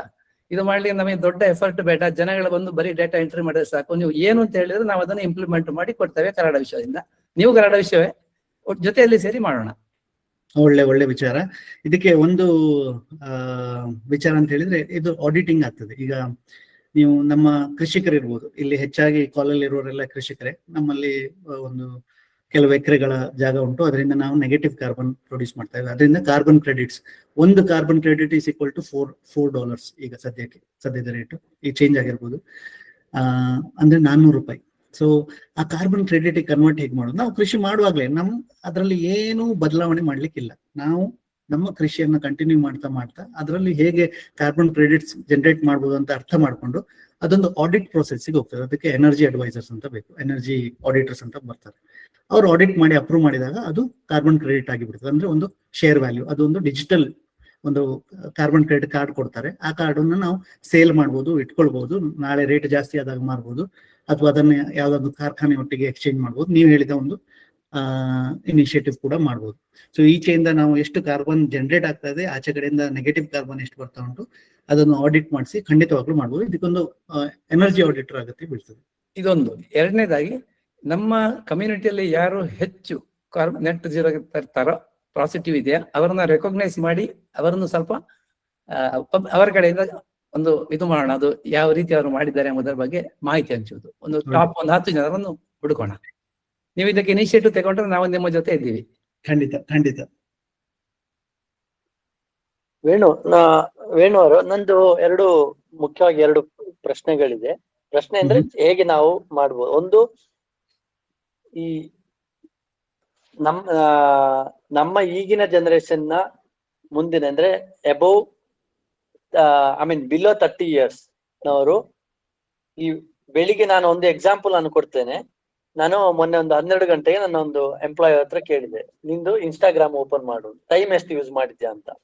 12 ಗಂಟೆಗೆ ಆಲ್ರೆಡಿ 2.5 ಗಂಟೆ ಇನ್ಸ್ಟಾಗ್ರಾಮ್ ಅಲ್ಲಿ ಅವರು ಯೂಸ್ ಮಾಡಿದ್ದಾರೆ. ಸೊ ಅಂದ್ರೆ ಅಟ್ ಲೀಸ್ಟ್ ಅಷ್ಟು ಟೈಮ್ ಅವರೊಂದು ಇಷ್ಟು ಟೈಮ್ ಅವ್ರು ಯೂಸ್ ಮಾಡ್ತಾ ಇರುವಾಗ, what initiative can take to reduce this kind of time which they are using in digital media?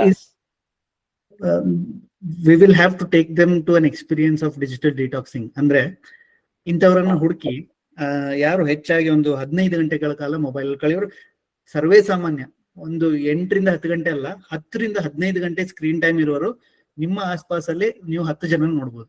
15 ಗಂಟೆಗಳ ಕಾಲ ಒಂದೇ ದಿನದಲ್ಲಿ ನೋಡ್ತಾರೆ ಅಂದ್ರೆ ಯೋಚನೆ ಮಾಡಿ ಎಷ್ಟು ಅಡಿಕ್ಷನ್ ಆಗಿದೆ ಅಂತ ಹೇಳಿ ಅವರಿಗೆ. ಸೊ ಅಂತವ್ರನ್ನೆಲ್ಲ ಕರೆತಂದ್ರೆ ನಾವು ಆ ಒಂದು ಟೆಸ್ಟ್ ಮೂಲಕ ಅವರಿಗೆ ಎಕ್ಸ್ಪೀರಿಯನ್ಸ್ ಕೊಡ್ಬೇಕು, ಏನ್ ಆಗ್ತಾ ಇದೆ ಅವ್ರ ಜೀವನದಲ್ಲಿ, ಇದರಿಂದ ಇಂಪ್ಯಾಕ್ಟ್ ಏನು. ಅಂದ್ರೆ ನಾನು ನಿಮ್ಗೆ 4 ಪಾಯಿಂಟ್ಗಳನ್ನು ಹೇಳಿದೆ. ಒಂದು ಅವರದೊಂದು ಗಮನ ಶಕ್ತಿ, ಅವರದೊಂದು ಮೆಮೊರಿ ಪವರ್, ಅವರದೊಂದು ಪ್ರೊಸೆಸಿಂಗ್ ಸ್ಪೀಡ್, ಇದೆಲ್ಲ ಹೇಳಿದ್ನಲ್ಲ. ಇದೆಲ್ಲ ಅವ್ರಿಗೆ ಎಕ್ಸ್ಪೀರಿಯನ್ಸ್ ಮಾಡಿದಾಗ ಮಾತ್ರ ಅವ್ರಿಗೆ ಗೊತ್ತಾಗೋದು what is the impact of this digital world. So ಆ ಪ್ರಯತ್ನ ನಾವು ಕೈ ಹಾಕ್ಬೋದು. ನೀವು ಅಂತವ್ರು ಯಾರಾದ್ರೂ ನಮ್ಮ ಸಮುದಾಯದಲ್ಲೇ ಇದ್ರೆ, ಯಾರು ಹೆಚ್ಚಾಗಿ ಈ ಜನರೇಷನ್ ಜಿ ಬಗ್ಗೆ ಹೇಳಿದ್ನಲ್ಲ, ಜೆನ್ಜಿ, ಅವ್ರು ಹೆಚ್ಚಾಗಿ ಈಗ ಗೇಮಿಂಗ್ ಅಲ್ಲಿ ಇರ್ತಾರೆ. ಹೆಚ್ಚಾಗಿ ಅವ್ರ ಸಮಯವನ್ನು ಗೇಮ್ ಅಲ್ಲಿ ತೆಗಿತಾರೆ. ನೀವು ಶಾಲೆಯಿಂದ ಬಂದ್ರು, ಕಾಲೇಜಿಂದ ಬಂದ್ರು, ಹೆಚ್ಚಾಗಿ ಫೋನಲ್ಲೇ ಇರೋದು, ಆಟವನ್ನೇ ಆಡೋದು. ಆ ಆಟದಿಂದ ಹೊರ ಬರ್ಲಿಕ್ಕೆ ಆಗೋದಿಲ್ಲ, ಯಾಕಂದ್ರೆ ಆಟದಲ್ಲಿ ಮುಳುಗಿ ಹೋಗಿ ಬಿಡ್ತಿರ್ತದೆ. ಅಂತವ್ರನ್ನ ನಾವು ಪಿಕ್ ಮಾಡಿ ಅವರಿಗೊಂದು ಡಿಟಾಕ್ಸಿಂಗ್ ಎಕ್ಸರ್ಸೈಸ್ ಮಾಡಿಸ್ಬೇಕು. ಅಂದ್ರೆ ಅದಕ್ಕೆ ಕನ್ಸಲ್ಟೆಂಟ್ಸ್ ಅಂದ್ರೆ ಯಾರಾದ್ರೂ ಪ್ರೊಫೆಷನಲ್ಸ್ ಇರ್ತಾರ ಇದಕ್ಕೆ ಡಿಜಿಟಲ್ ಡಿಟಾಕ್ಸಿಂಗ್ ಮಾಡುವವರು? ಇಲ್ಲ, ನಾವೇ ಇದನ್ನ ನಾವು ನಮಗ್ ಬೇಕಾದಾಗೆ ರೂಪಿಸ್ಕೊಂಡು ನಾವೇ ಅದನ್ನ ಡೆವಲಪ್ ಮಾಡ್ಬೋದು. ಅದೇನ್ ದೊಡ್ಡ ವಿಷಯ ಅಲ್ಲ. ಡಿಟಾಕ್ಸ್ಗೆ ಅಂತ ಹೇಳಿ ಯಾರು ಇಲ್ಲ, ಸಮುದಾಯದಲ್ಲೇ ನಾವು ಇದನ್ನ ಪ್ರಯತ್ನ ಮಾಡ್ಬೋದು. ಇನ್ನೊಂದು ಪ್ರಶ್ನೆ ನಂದು, ಎರಡನೇದು ಕಾರ್ಬನ್ ಎಮಿಷನ್. ನಿನ್ನೆ ನಾನು ನನ್ನ ಫ್ರೆಂಡ್ಸ್ ಗಳ ಜೊತೆ ಕೂತಿದ್ದೆ ಮ್ಯಾಚ್ ನೋಡ್ತಾ. ಆವಾಗ ನಾನು ಹೇಳಿದೆ, ನೀವು ಯಾವ್ದಾರು ಈಗ ಕಟ್ ಮಾಡ್ತಾ ಇರುವಾಗ ಪ್ಲಾಸ್ಟಿಕ್ ಏನಾದ್ರು 2 ಪೀಸ್ ಮಾಡಬಾರ್ದು, 2 ಪೀಸ್ ಮಾಡಿದ ಕೂಡಲೇ ಅದು ಮೈಕ್ರೋ ಪ್ಲಾಸ್ಟಿಕ್ ಗೆ ಹೋಗ್ತದೆ ಅಂತ ಹೇಳಿದಕ್ಕೆ, ಅವರದನ್ನ ನಮ್ಮದೇ ದಿನನಿತ್ಯ ನೋಡೋ ಫ್ರೆಂಡ್ಸ್ ಗಳಾದ್ರೆ ಅದನ್ನ ಆಕ್ಸೆಪ್ಟ್ ಮಾಡ್ಲಿಕ್ಕೆ ರೆಡಿ ಇರುದಿಲ್ಲ. ಅವರು ಇಲ್ಲ ಆಯ್ತು ಅಂತ ಹೇಳಿ ಅವರಿಗೆ ಹೇಳಿದ್ರೆ ಆಯ್ತು ಅಂತ ಹೇಳಿ ಅವ್ರಿಗೆ ಗೊತ್ತಿದ್ರು ಒಪ್ಪಿಕೊಳ್ಳಿಕ್ಕೆ ರೆಡಿ ಇರುದಿಲ್ಲ. ಈ ತರ ಇರುವಾಗ ನಾವು ಹೇಳಲಿಕ್ಕೆ ನನಗೇನು ಅಂಜಿಕೆ ಇರುದಿಲ್ಲ, ಅವರು ಆಕ್ಸೆಪ್ಟ್ ಮಾಡ್ಲಿಕ್ಕೆ ಅವ್ರಿಗೆ ಈ ತರ ಇರುವಾಗ ನಾವು ಹೇಗೆ ಅವರನ್ನ ಒಂದು ಮನವರಿಕೆ ಮಾಡ್ಬೋದು ಅಂತ ಹೇಳಿ ಒಂದು ಅನಿಸ್ತಾ ಇದ್ದಿತ್ತು ನಂಗೆ. ನೋಡಿ, ಫಸ್ಟ್ ಈ ಪ್ರಯತ್ನ ನಿಮ್ಮಿಂದಲೇ ಶುರು ಆಗ್ಬೇಕು. ಸೊ ನೀವು ಅದಕ್ಕೆ ಫಸ್ಟ್ ಎಕ್ಸ್ಪೀರಿಯನ್ಸ್, ನಿಮ್ಮನ್ನ ನೋಡಿ ನಿಮ್ಮ ಆಸ್ಪಾಸಲ್ಲಿ ಇರೋ ನಿಮ್ಮ ಸ್ನೇಹಿತರಾಗಿರ್ಬೋದು, ಅಥವಾ ನಿಮ್ಮ ಕುಟುಂಬದವರಾಗಿರ್ಬೋದು, ಅಥವಾ ನಿಮ್ಮ ನೇಬರ್ಸ್ ಆಗಿರ್ಬೋದು, ಅವರು ನಿಮ್ಮಿಂದ ಇನ್ಫ್ಲುಯೆನ್ಸ್ ಆಗ್ತಾರೆ.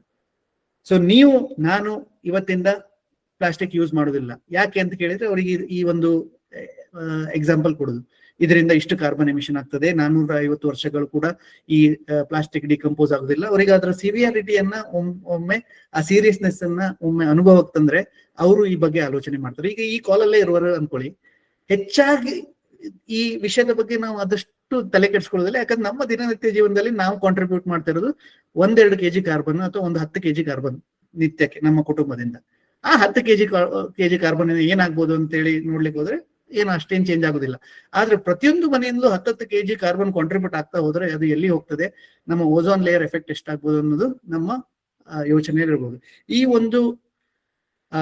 ಒಂದು ಕಂಪ್ಲೀಟ್ ಒಂದು ಸಿಚುವೇಶನ್ ನೀವು ಯಾವಾಗ ನಿಮ್ಮ ಸಂಪರ್ಕ ಮೂಲಕ ನಿಮ್ಮ ಕುಟುಂಬಕ್ಕೆ, ನಿಮ್ಮ ಸ್ನೇಹಿತರಿಗೆ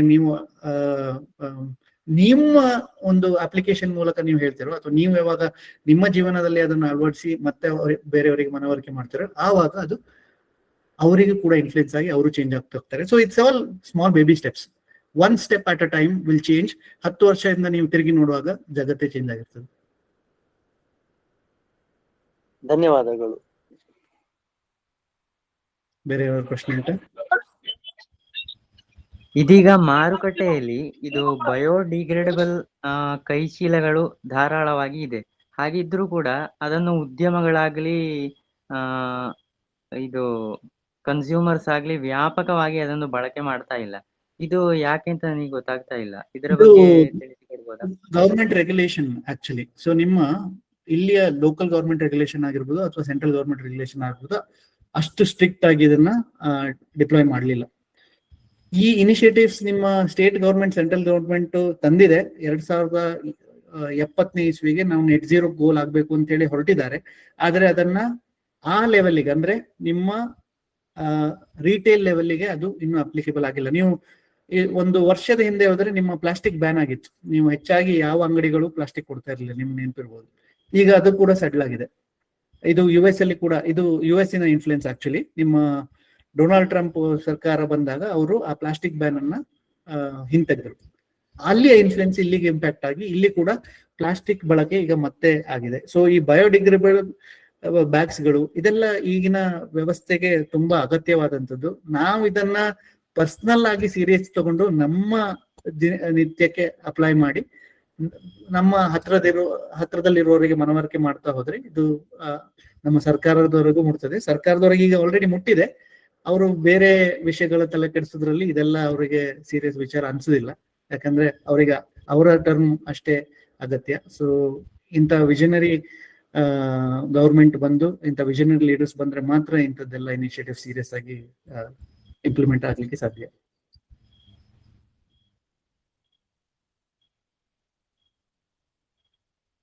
ಬೇರೆ ಏನು ಪ್ರಶ್ನೆ ಉಂಟಾ?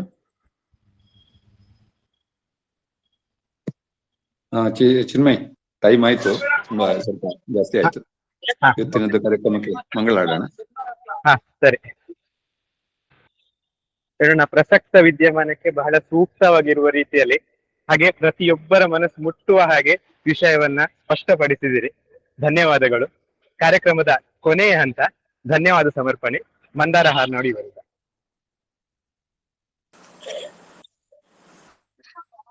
ಎಲ್ಲರಿಗೂ ನಮಸ್ಕಾರ. ನಾನು ಮಂದಾರ ಹಾರ್ನಾಡು. ಇಂದಿನ ಅಭ್ಯಾಗತರಾದ ಡಾಕ್ಟರ್ ಕನಿಯಾಲ ಜಾಲು ವೇಣುಗೋಪಾಲ ಇವರು ಡಿಜಿಟಲ್ ಡಿಟಾಕ್ಸ್ ಮತ್ತು ಕಾರ್ಬನ್ ಕಡಿತದಿಂದ ಪ್ರಕೃತಿಯ ಜೊತೆ ಸಮತೋಲನ ಹಾಗೂ ಸ್ಥಿರ ಜೀವನ ಮಾರ್ಗ ಎಂಬ ವಿಷಯದ ಬಗ್ಗೆ ಅತ್ಯುತ್ತಮವಾದ ಮಾಹಿತಿಯನ್ನು ನಮಗೆಲ್ಲರಿಗೂ ನೀಡಿದ್ದಾರೆ. ಇವರಿಗೆ ಕಾರ್ಯಕ್ರಮದ ಪರವಾಗಿ ಗೌರವಪೂರ್ವಕ ಧನ್ಯವಾದಗಳನ್ನು ಸಮರ್ಪಿಸುತ್ತಿದ್ದೇನೆ. ಹಾಗೆಯೇ ಇಡೀ ಕಾರ್ಯಕ್ರಮವನ್ನು ವೀಕ್ಷಿಸಿದ ಎಲ್ಲರಿಗೂ ಧನ್ಯವಾದಗಳನ್ನು ಹೇಳುತ್ತಾ, ಮುಂದಿನ ವೆಬಿನಾರ್ ಮೇ 9, 2026 ಶನಿವಾರದಂದು ನಡೆಯಲಿದೆ. ಈ ವೆಬಿನಾರ್ಗೆ ಸಂಪನ್ಮೂಲ ವ್ಯಕ್ತಿಯಾಗಿ ಶ್ರೀಯುತ ಪ್ರಮೋದ್ ಕುಮಾರ್ ಕಯಂಪಾಡಿ ಅವರು ನಡೆಸಿಕೊಡಲಿದ್ದಾರೆ. ಮುಂದಿನ ವೆಬಿನಾರ್ಗೂ ಹೆಚ್ಚಿನ ಸಂಖ್ಯೆಯಲ್ಲಿ ಭಾಗವಹಿಸಬೇಕೆಂದು ಕೇಳಿಕೊಳ್ಳುತ್ತಾ ಇಂದಿನ ಕಾರ್ಯಕ್ರಮವನ್ನು ಕೊನೆಗೊಳಿಸುತ್ತಿದ್ದೇನೆ. ಧನ್ಯವಾದಗಳು. ಶುಭರಾತ್ರಿ. ಶುಭರಾತ್ರಿ ಎಲ್ಲರಿಗೂ. ಧನ್ಯವಾದ. ಎಲ್ರಿಗೂ ಶುಭರಾತ್ರಿ. ವೇಣುನ ಮತ್ತೊಂದು ಬಾರಿ ಧನ್ಯವಾದಗಳು. ಧನ್ಯವಾದ.